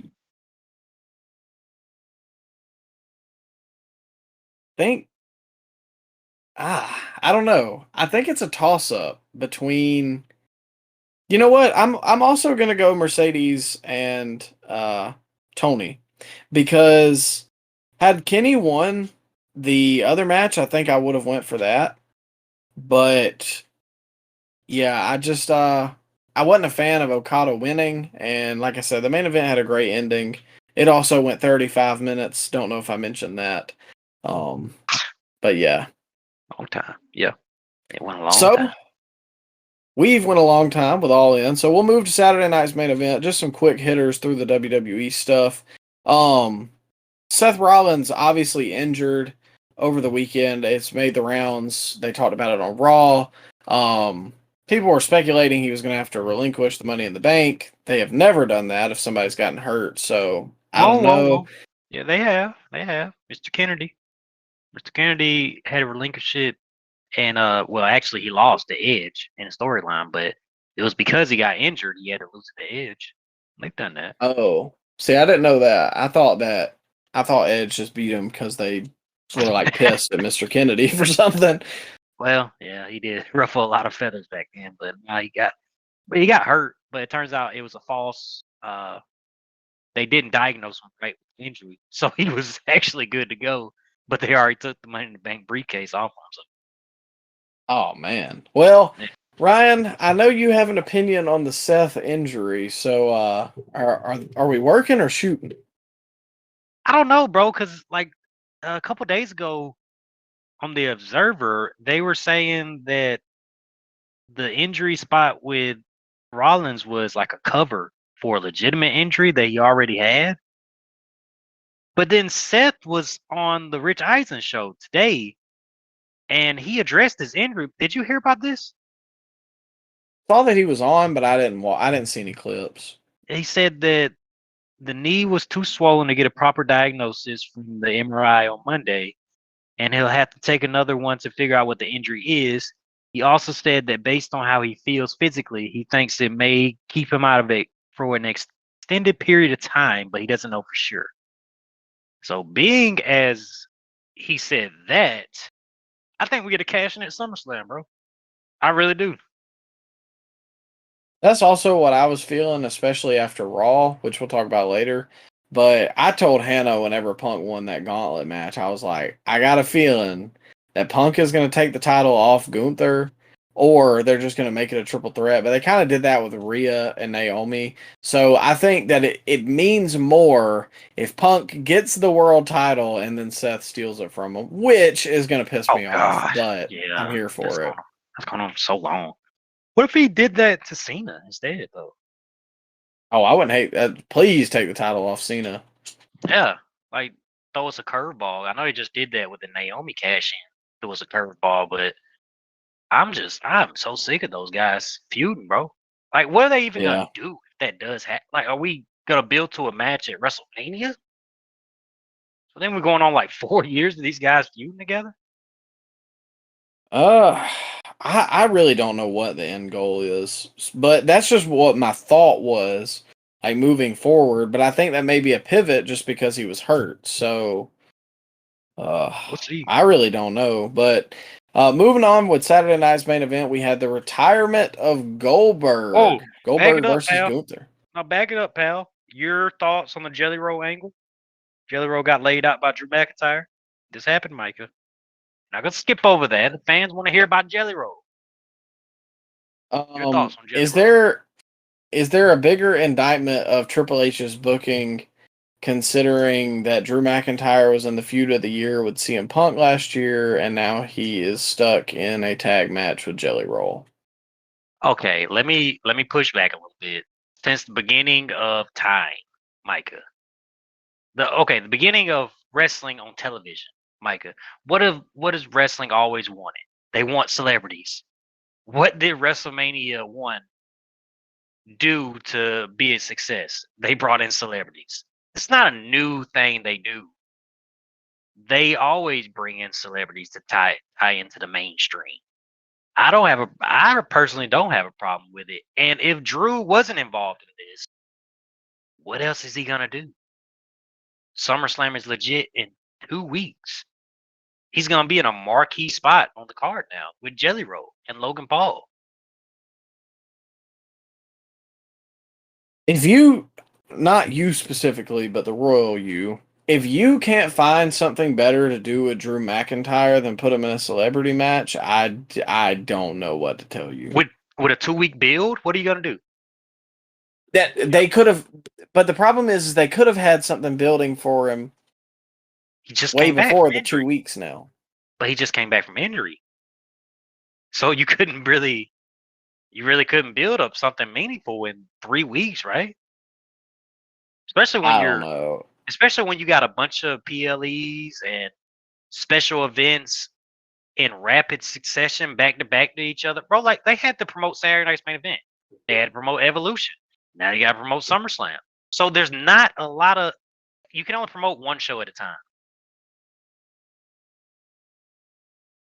I don't hate the celebrity matches as much as everybody else. Like you said, it's always kind of been a staple of WWE, whatever.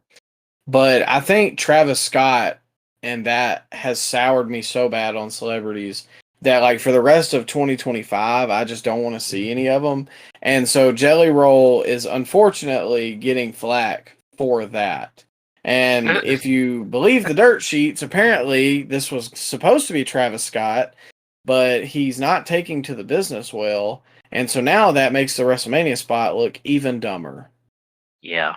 But actually, you know what?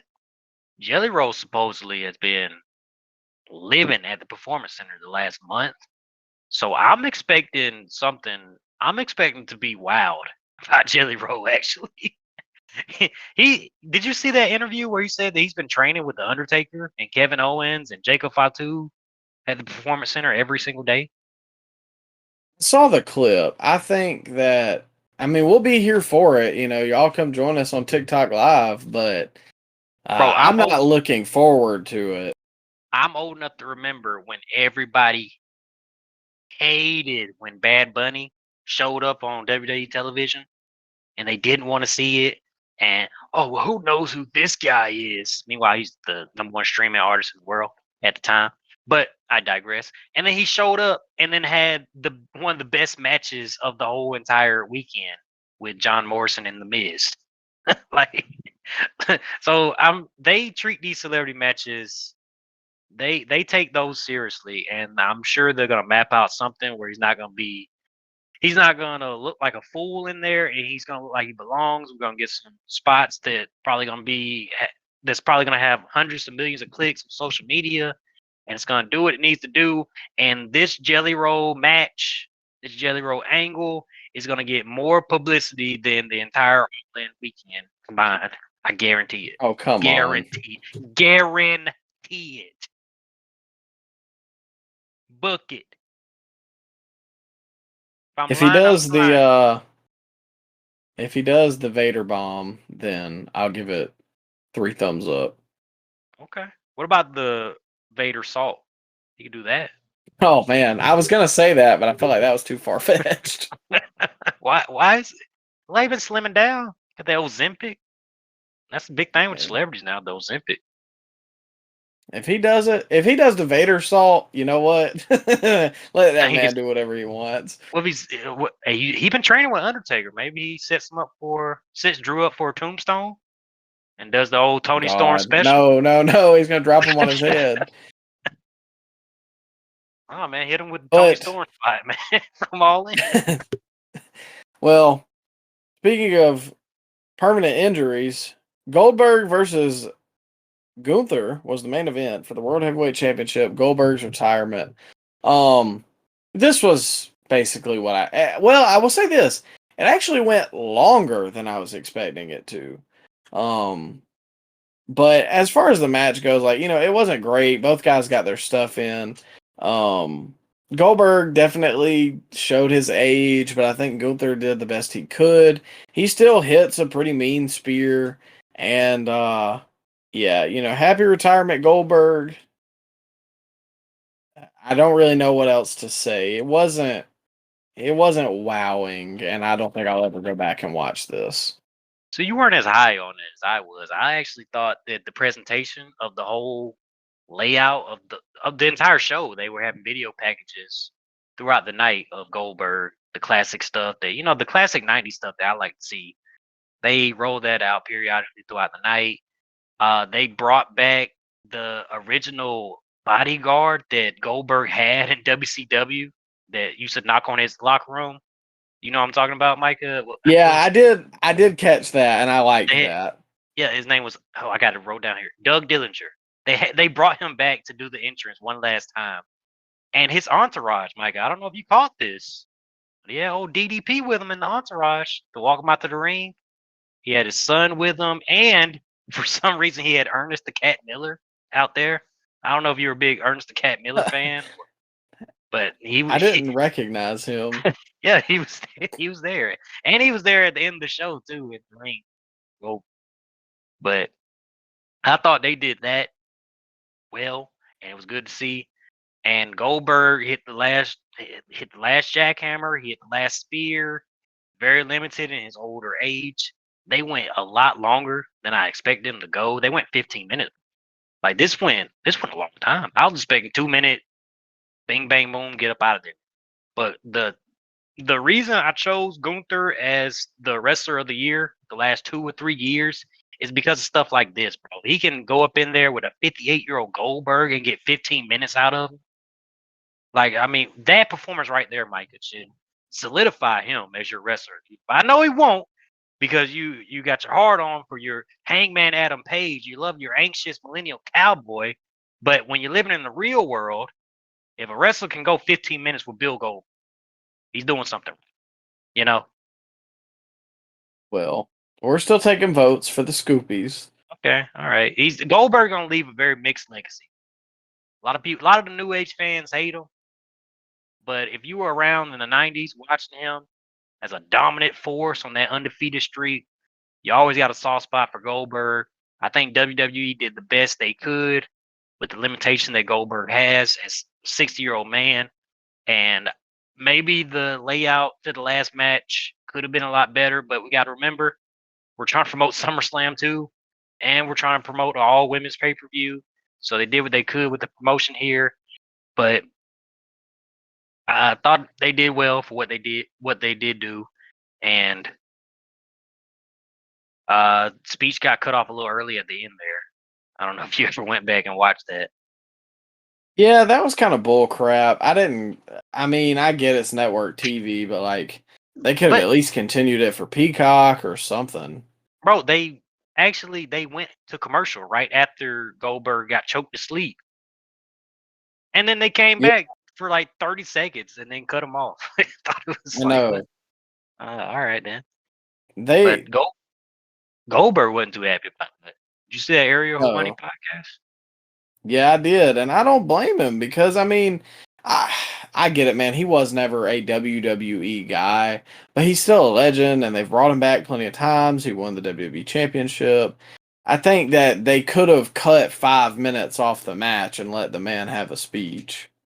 I don't know, bro. Like, a lot of guys don't even get a retirement match. A lot of guys don't get a retirement speech. A lot of guys don't get a network TV special built up around their retirement match. So, what Goldberg seemed like ungrateful here, like for what WWE gave to him. They didn't have to give him a title match. They didn't have to give him a big send off. Did he think he was Undertaker? Did he think he was John Cena? Did you hear that? That's what he said. He said they wouldn't do that to Undertaker. He said that he wanted them to build it up in January. Bro, who do you think you are? You know who else they were building up to their retirement year in January? You know who else showed back up, Micah? John Cena. So why would they run two retirement angles at the same time? No, I mean, I can agree to some points. I think that they could have done. Thought he was Sting. He thought he was Sting. He thought he was big like that. Nah. I think if he wanted something like that, if we're being completely honest, he should have went to AEW. Like, well, he didn't like the product. Can't blame him, but he had the meeting with Tony. He just said that the product was too cheesy, and he thought that Tony Khan was a joke. So, you can say a lot of things about Bill Goldberg, but he is always he wears his heart on his sleeve. He's very honest in his interview. Yeah. You don't sugarcoat anything. I don't know. I mean, it was what it was. I'm not going to lose any sleep over it because I've never been like a huge Goldberg fan. I think the new age fan hates Goldberg for stupid reasons because when I was at that party, I turned the Goldberg match on the main screen and there were people in there that hadn't watched since WCW was on TV, and they were like, "Oh shoot, is that Goldberg?" And they were tuned in. So like, he still has pull, man. I don't care what anybody says. I think they should have at least given him a proper speech. I think they did the best that they could with the match, and as far as the build goes, I mean, it was a little rushed, but at the same time, what more can they can't tell this 3 to 6 month story with Goldberg at 58 years old. I'm sorry. Yeah. He's never been a storyteller. He got a little better on the mic towards the end. But yeah, I agree. A lot of guys don't even get that type of send off, bro. So like what Goldberg was saying just didn't sit right with me. Because there's plenty of guys that never got that type of send off. There's that, especially in the same weekend, like an Adam Cole happens, it doesn't get to go out on his terms. But also, like, daggum, dude, wait 6 months. Like, we're not even into the next weekend, and he's already like, yeah, that was bullcrap. Like, He said he got 2 weeks left on his on I guess he signed an NDA, but he got 2 weeks left, and then he's gonna speak about it more. But I'm sure that we'll be checking back in on old Bill Goldberg very soon. Yeah, I'm sure. But one last thought about Saturday night's main event. I think that WWE overextended their boundaries a little bit, Oh man, here we go. trying to counter program this against All In, because Evolution, which we're about to get to, was a great show, but I didn't have the same feeling about Saturday night's main event, and I felt like it was really dumb to put this on the same night as All In, because the feeling coming out of Saturday was, wow, look at where WWE is and look at where AEW is. Well, hold and up, I know pal. that you're not gonna believe that, but I just did not feel like WWE was in a good place coming out of Saturday night. Well, hold up, pal. So, okay, a new Burger King opens up across town. Are you mad at the McDonald's from opening up across the street from that Burger King? Oh, that's competition, pal. That's how the world It works. is. You just gonna lay down and let your competition book shows? Meanwhile, you can book the same show on the same day in a venue. Not the venue wasn't even. It was nowhere near Texas, bro. Counter programming. What? They were in Atlanta. I The people that were mean, gonna listen, watch AEW, the people that were gonna watch AEW All In wasn't gonna skip that to watch Saturday night's main event. Get out of here. I get Two it completely from different that fan base. standpoint. It is competition. I'm not against WWE for doing this. Like, that is what it is. Like, it again, it's the McDonald's Burger King. Like, they're gonna do whatever they can to undercut the other one. It's Pepsi Coke. But the thing is, if you're gonna counter program, you better have something good to put on. And Saturday night's main event was not good to put on compared to All In. Well, one was a pay per view and one was a network TV special. So can we really compare that? How can you compare that? They That's specifically that's put it on the that's same night as All In, along that's with a their reach. NXT show. That's a reach. You can't compare a network TV special to a pay per view. Well, let's talk about a PLE, shall we? Yeah, WWE Evolution on Sunday night. We're going pretty long here, so probably not going to get just like way deep into this. Plus, we were on TikTok live with it, so I wasn't taking live notes, but going back, these were some of my thoughts. They opened up with the Intercontinental Championship triple threat match: Lyra Valkyria versus Becky Lynch versus Bayley. I thought that this was an excellent in-ring contest, one of the best matches of the weekend, and ultimately had the right winner with Becky. I think that they have done a very good job to make me care about all three ladies involved, because I mean, we have the shows. You know, I was not very interested in Becky when she came back, not interested in Lyra's IC title run, and Bayley just kind of has been here since she lost her WWE Championship. But I am very invested in this feud and interested to see what happens next. And this would have been the best match on the card if not for the main event. yeah. It was a good match, man. It was WWE don't miss with their three-way matches. They've been all hits so far. Going back to WrestleMania, they had the two three-way matches. They were the best matches of the show. And start out the card, they had a banger of a match. And I must say, I've never seen a pinning combination as smooth as that backslide that Becky Lynch had on Bayley. You remember seeing that? Yeah, that was very nice. Oh, yeah. So, yeah, good job from the ladies here. Yeah. And I gotta give Becky her flowers too, because I've not really been a there it fan is. of Becky for a while, but I'm coming Go ahead. around, man. Your apology tour starts now. Go ahead. Yeah. Well, we'll move on to the next match for the NXT Women's Championship: JC Jane versus Jordan Grace. I don't remember this match happening. we were there in the room when it happened, but I didn't really walk away with any thoughts other than, Blake Monroe turning was kind of predictable. But it's not gonna make me tune into NXT ultimately. Nah, her fans are happy because they say she does good work as a heel. So, big ups her. Big ups JC Jane for still holding that NXT Women's Championship because a lot of people saying that it was the most surprising NXT Women's Championship win they've ever seen. So yeah, she's still champ. So yeah, congrats her. Yeah.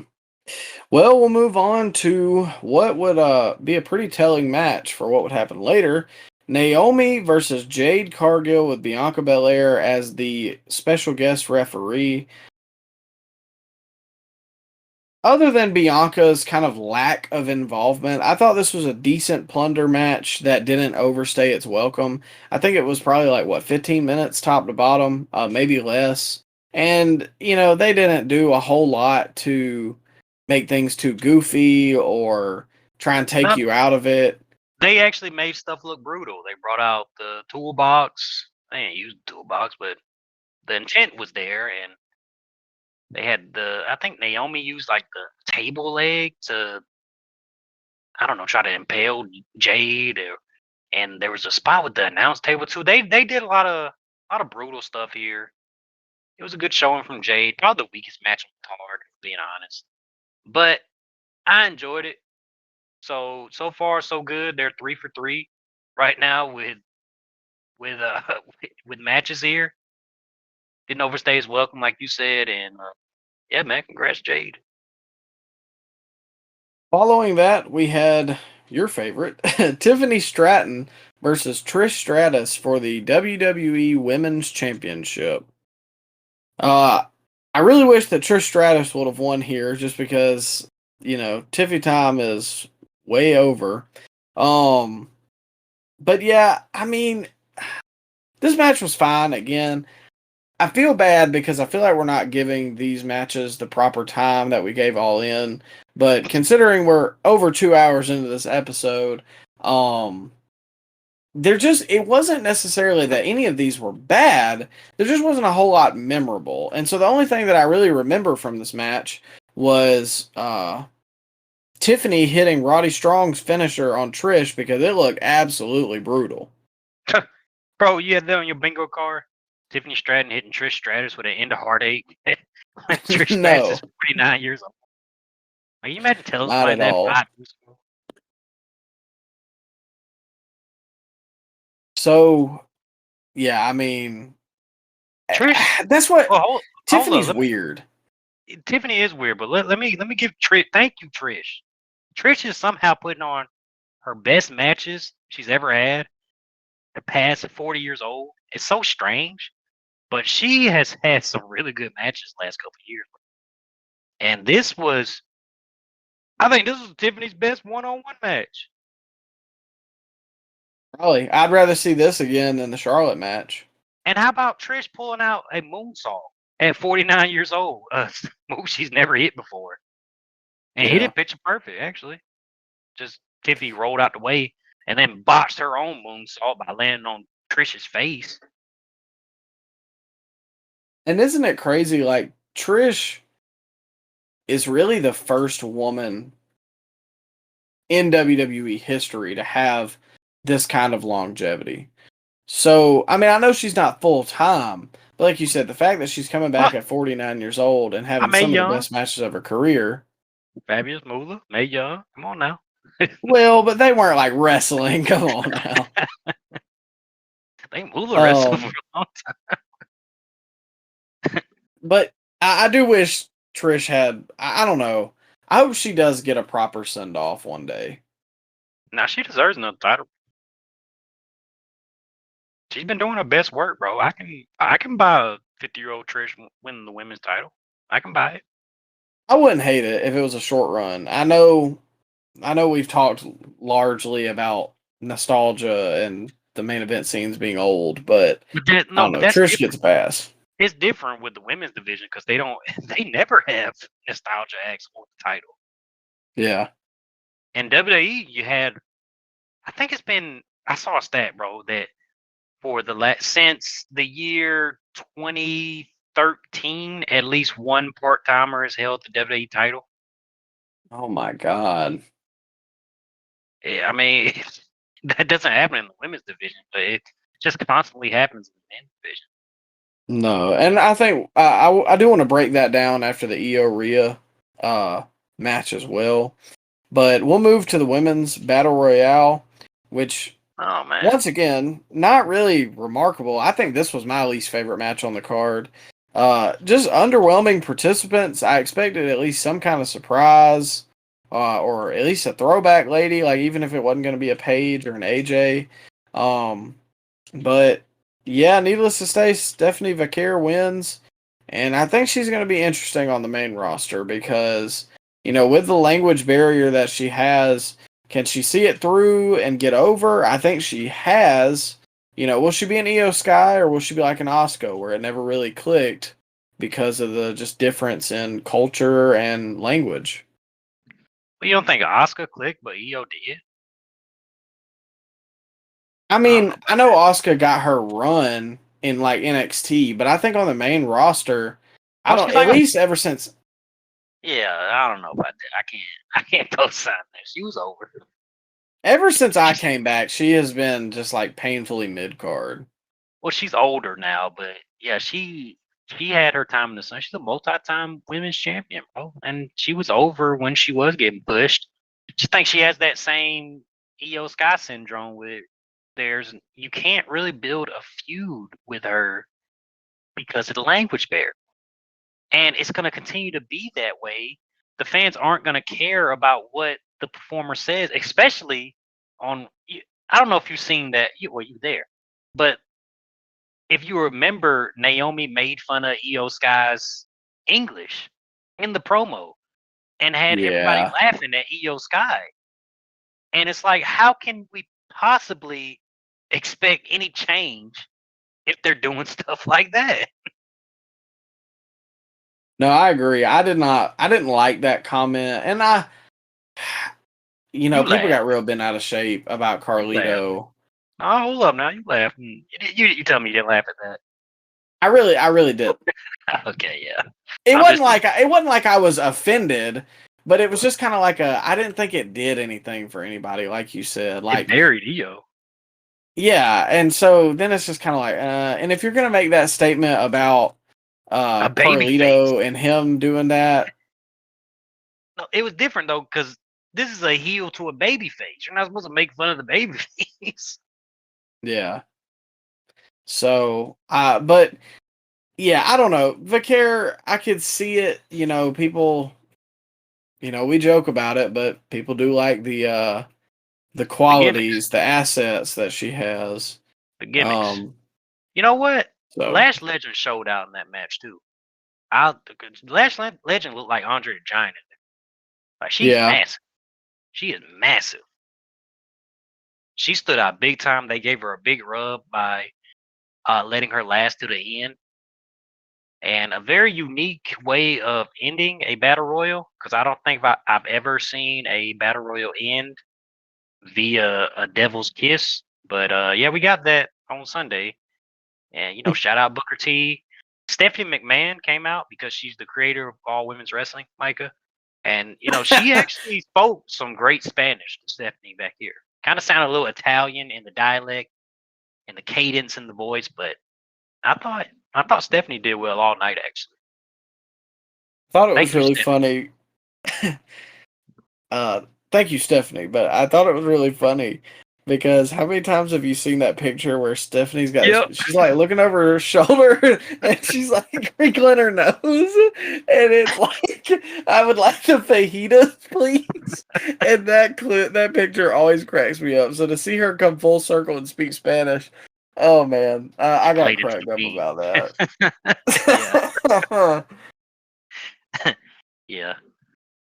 Oh, but the main event is upon us. Io Yes. Sky versus Rhea Ripley. Um, Great I think match. that I think that this was probably the best women's match of the weekend. Even though I did like Mercedes and Tony, the ending here was bookended by like it just everything about this match felt great. And I also think that from somebody who's kind of been like a Rhea fan and everybody like loves to dog on her, this kind of felt like a big middle finger to everybody that tries to discredit her because they wonder why she gets pushed, and then she has matches like this and proves that she's the best women's wrestler in the world. I don't care what anybody says.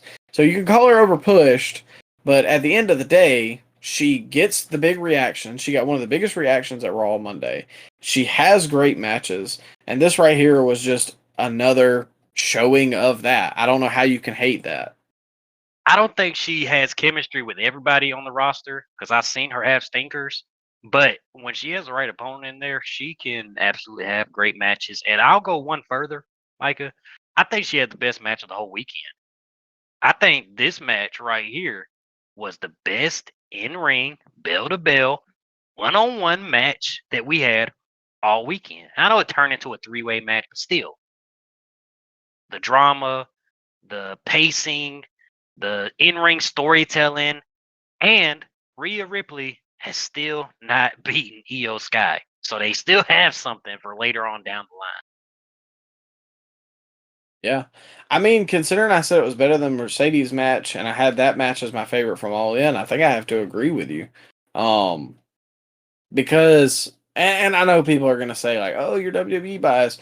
But I think objectively, like if you like hardcore wrestling and you're a big Adam Page fan, then that's probably your best match of the weekend, just because of what it meant. But for me, that's just not the style of wrestling that I like, and I was kind of clamoring for one-on-one contest. And this right here had it. I didn't love the ref bump to go out, outside because that I feel like that's overused. But they circled back to the ring, came back and made it a part of the Naomi cash in. And I think that tied it all together in a nice bow. But yeah, I think bell to bell, like you said, this was probably the best pure wrestling match of the weekend. Now, some people are going to say, well, what about Takeshita and Bandito? I didn't watch Ring of Honor. Sorry. Nah, bro, we ain't watching all that. I heard that Ethan Page and Ricky Saints had a great match too, but I ain't watching that either. But yeah, man, it's hard to pick apart this match. They had those two ladies in the ring together. They have great chemistry. I know we dog on Io Sky, but she can go in the ring. It's just when she has to build a story outside the ring. That's when you get all the people. You really can. And I know a lot of people don't let me in with your EO hate. Oh, you're a big EO fan all of a sudden. Don't let me in here. I've always said she's very good in the ring. Yeah. I never took away anything from an in-ring work. I said, but when she's trying to build a story outside the ring, that's where we usually have a problem, and that's where you can't really blame Triple H for not having her defend her title as often. It's because he can't build up stories because. Michael, we call a spade here on the Scoop Slam podcast. It's hard to build up a story when one of the competitor is not fluent in the native language, bro. And that's just how it is. That's how it always has been. And I don't see that changing anytime soon. That's just how wrestling is. The audience needs to have an emotional connection to you. And it's hard to do that when you can't really read subtitles live there in the arena, can you? I mean, I can agree with you, but I still do think that she was deserving of the women's championship this year, even though her run has been kind of lackluster. But again, I can't necessarily blame that on her because nobody has had a great championship reign in WWE, or there hasn't been very many good storylines. So I don't know, but that kind of ties into my point that I've been leading up to all episode, which is. We've been doing this podcast. We're almost coming up on 100 episodes, and we've been doing this since 2022. And I think that wrestling has come very full circle to the point that I am so much more interested in the women's division than I am the men's because it's fresh. There's faces that haven't always been there, and even the people that have, Naomi feels reinvented. But you've still got the new faces. You've got the Jades, Tiffany, which I'm not a huge fan of, but you got Stephanie Vaquer. There are plenty. Io even is fairly new. You know, there's plenty of people to invest in, and then you look at the men's division, and it's just the same people we've been watching for 15 years, and it's boring, and the booking sucks, and you've got Cena at the top. There's nothing new or fresh about that. So I think it says a lot that in the 3 years, you know, we have not always been the biggest fans of women's wrestling, yet we both agree that the two best matches from this weekend were Mercedes versus Tony and the women's World Heavyweight Championship match. I hear you, man. I want to agree, but I can't agree with that because I don't think the women have been telling great stories outside the ring. Yeah, I know the bell to bell action is sometimes a lot better than what you can get from the male talent, but what great storyline can you go back to and say that that's on the same level as a Drew McIntyre CM Punk or a Roman Reigns Cody Rhodes or Final Boss Cody Rhodes? Like, you see what I'm saying here? I mean, yes, but I wouldn't like. There hasn't been a feud from the men's side that I would say that about either. This year strictly, like I said last week for the mid-year awards, you know, my feud of the year is Punk and Cena, and that's probably not a lot of people's, but I think it works. But it wasn't great. I wouldn't say that the Becky Lyra feud is very far under that. Yeah, I get what you're saying. I think the I can't problem sorry. the problem with me right now for women's wrestling is The the stories? no the difference in the bottom, which is Oh, the worst WWE mid card wrestlers okay. Yeah. are still pretty good, but I Yeah. think that the lower tier booked women Oh are God. just very B-Fab. unpolished. You got B-Fab in there with Maxine Dupree. Yeah. Yeah. So I think if we're talking about the main event scene or even the Intercontinental title scene, sure. But like the US Women's Championship, like I don't know there, you know, that's a little slim picking. So I think there's a word I'm looking for, but I can't exactly think of it. But just the depth of the women is not, or the women's division is not as deep as the men's division because just about everybody today is good in the ring. But okay, Um, so would you say the promos is just as strong as the men's division? Because I don't think it's even close. Like no, the women's I division think don't have a CM Punk. They don't have a Drew McIntyre. They don't have a Roman Reigns. I well, think you're just I mean falling in love with again, the in-ring, pal. You're all about the moves now since you became a sicko. no, I CM am a Punk not doing enough moves. storytelling first guy, Oh, are but you? You sure? Roman has hardly been here all year. Drew has been mid card all year. Punk can cut a good promo. Gunther can cut a good promo. Cody's stuck in the Cena-verse, and Cena's promos suck. So, like, again, who are we picking from here? Okay, all right. I'm a big Cena hater myself, but to say Cena's promos suck, I don't know. They're very formulaic, but I don't know if they suck. I think Cena's the best promo.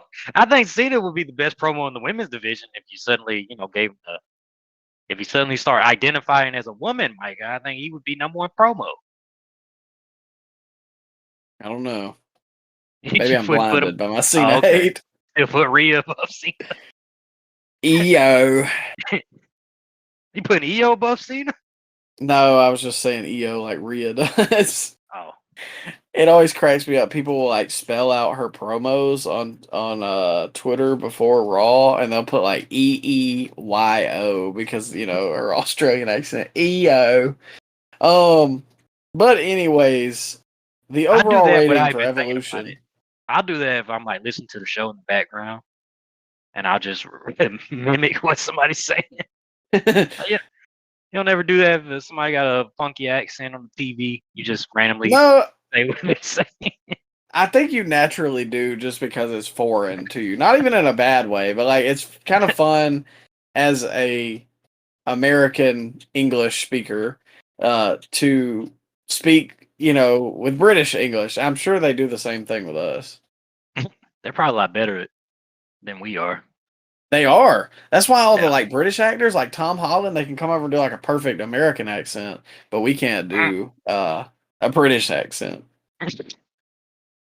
But Ryan, out of 10, what would your Evolution rating be? I'm giving this a 7.5, bro. I think this is probably the best show the WWE has done, top to bottom, in ring, all year. Especially with the pacing of the show. We actually got more than 4 matches on a card, Micah. We got less in between the matches with ad breaks and filler stuff that nobody wants to see. We got less of that. And I think like 80 or 90% of the show, everything delivered. There was like there wasn't a terrible match on this show. Everything delivered. And I think this Yeah. was show of the weekend. And I don't know, man. This might get some honors at the end of the year. Which is crazy because the build was not stellar, That's usually how that works. the builds if the build is almost non-existent, then the show has no choice but to go up from there. Yeah. Now, Ryan, let me ask you. You put Backlash at 7.5 as well. Would you say that this was better than Backlash? I don't want to have recency bias. We'll just leave it at 7.5. Right? Well, I'm also going to go 7.5, which was my rating for All In. But I Oh, you thought that count? this was. No, yo, who won? Oh well, I mean, if we're getting down to the brass tacks and the tie, I'm going All In. Oh, you going with All In? Oh, okay. Yeah, 8 hours. You want 8 hours of rest? that's I your like that's a your nice hang up there, compact. isn't it? No, I'm still mad about that. Ruined my whole Saturday, man. But yeah, I think you said it best. This is definitely one of the best pay-per-views of the year, and I'm interested to see how it holds up for the rest of the year. And again, it's crazy, coming into this, I don't think anybody expected it to be that good because of the build, but here we are. And I'm assuming Ryan, well, never mind, we already touched on it. The best match of the weekend was Rhea versus Io versus Naomi for both of us, Yes, sir. or of Evolution. Yes, sir. But that brings us to Monday Night Raw, which I will just touch on real quick because we are going a while. I was there live in Birmingham for it. It was an excellent experience. I got probably the best tickets I've ever had for a wrestling show, row 4, ringside. The I have to admit, because we went to Birmingham in I think 2022 for a Raw, and it was half tarped off, and people were largely uninterested. Yeah. I remember what was like Dolph, the biggest chant of the night. Like people were cheering. No, it was Otis. Yeah, Otis did get Monster Pop. Yeah. Alexa So Bliss got a pretty big reaction. yeah. Wait, they had the tag match, and we didn't even mention that either. Wait, which one? You talking about? Oh, the Fatal 4-Way tag match. Yeah, Yeah, I didn't write that down in my notes. yeah, I was wondering when we were gonna get to that. I thought maybe I wrote it down in the wrong order, but yeah, that did happen. Raquel and Roxanne won, and Raquel looked good in there, and Charlotte got a good babyface reaction, but that's all I got. Yeah. I think That was Charlotte and good. Alexa were they're a good pairing, I have to admit. Weirdly enough. Yeah. But Yeah, going back to Raw. So to see it 3 years later, packed house, loud, during the big moments. The start of the show for like Naomi and Rhea and Io, like people were locked into that. Um, the women's tag match was pretty solid. I was very impressed by the 2 out of 3 falls, Bailey versus Lyra. Uh, Probably outside of the men's, I thought it was probably the best match on the card in terms of in-ring work. Um, I did really like the gauntlet match though. And then that brings us to the gauntlet match, which took up a lot of time. I was kind of surprised to see Penta get dumped so early. I get why they did it, but I think they probably should have favored or worked in another heel, just so some of these guys didn't have to get buried so early, like LA Knight and Penta. I mean, I know there was outside interference and stuff, but I just wasn't a fan of that. I don't like that every match had to end in outside interference, bro. Like, can we just have a heel cheat? Can we just do that? Why can't a heel just cheat? Why does he have to have a run in? Yeah. I agree. I mean, there's so many tropes in wrestling, that and the ref bumps, like they just get overused. But all in all, Punk wins, and we're getting Punk versus Gunther at SummerSlam. Punk starts getting beat up, and then, my God, hit the arena, and the freaking Bro, roof I came don't off the place. I wasn't there live, you were, but on television, Micah, you couldn't even hear his. It was so loud. Like, I thought we got transported back into the UK for a sec. How loud Birmingham, Alabama was for Roman Reigns. Yeah. And And they I was one of you, those, like I screamed, "Oh my God," at Hannah. you had the one to the sky. I did. We both had ones in the sky. Were you on the were you the one that started the Roman Reigns chant? Roman Reigns, Oh Roman. no, I was not, but that was loud too. Yeah, it was. It was. It was a sight to see on television, bro. I can only imagine how it was there live. Is Roman at the point where he just makes a bunch of comebacks? Like, has he made more comebacks than Undertaker did in the late 2010s? Because I feel like Oh, Undertaker always had a probably. surprise comeback. Is Roman on that level? Has he had more? I, he's probably had more. I mean, they got that graphic where they like stitch together all the returns or whatever. Roman Reigns But that is legit probably the second loudest pop I've ever heard outside of Bad Blood in Atlanta when The Rock came out. It was absolutely ballistic. And Bro, uh if you put one that last if go you put ahead. that number I was gonna say if you put that number one, I wouldn't argue because it sounded loud on TV. It was, but I still think The Rock was over it. The Rock coming out, man, I like the kid in me, and I think everyone else in that arena was just like elated. Like people were throwing the babies in the air, which they were doing the same thing for Roman, but like I don't know, man. It was different for The Rock and it's different for Roman. And I think it's really funny because everybody tried to play me on socials whenever we made that Seth Rollins video. We talked about that Seth is nowhere on Roman's level, and then Roman goes and gets a Stone Cold level pop. Almost like we But call a spade here on Scoop Slam Podcast. exactly, but Ryan, they sing Seth's theme song, and it's just because he's here every week. Okay, we'll see when he comes back if his pop is big as Birmingham, Alabama, which hotbed for wrestling.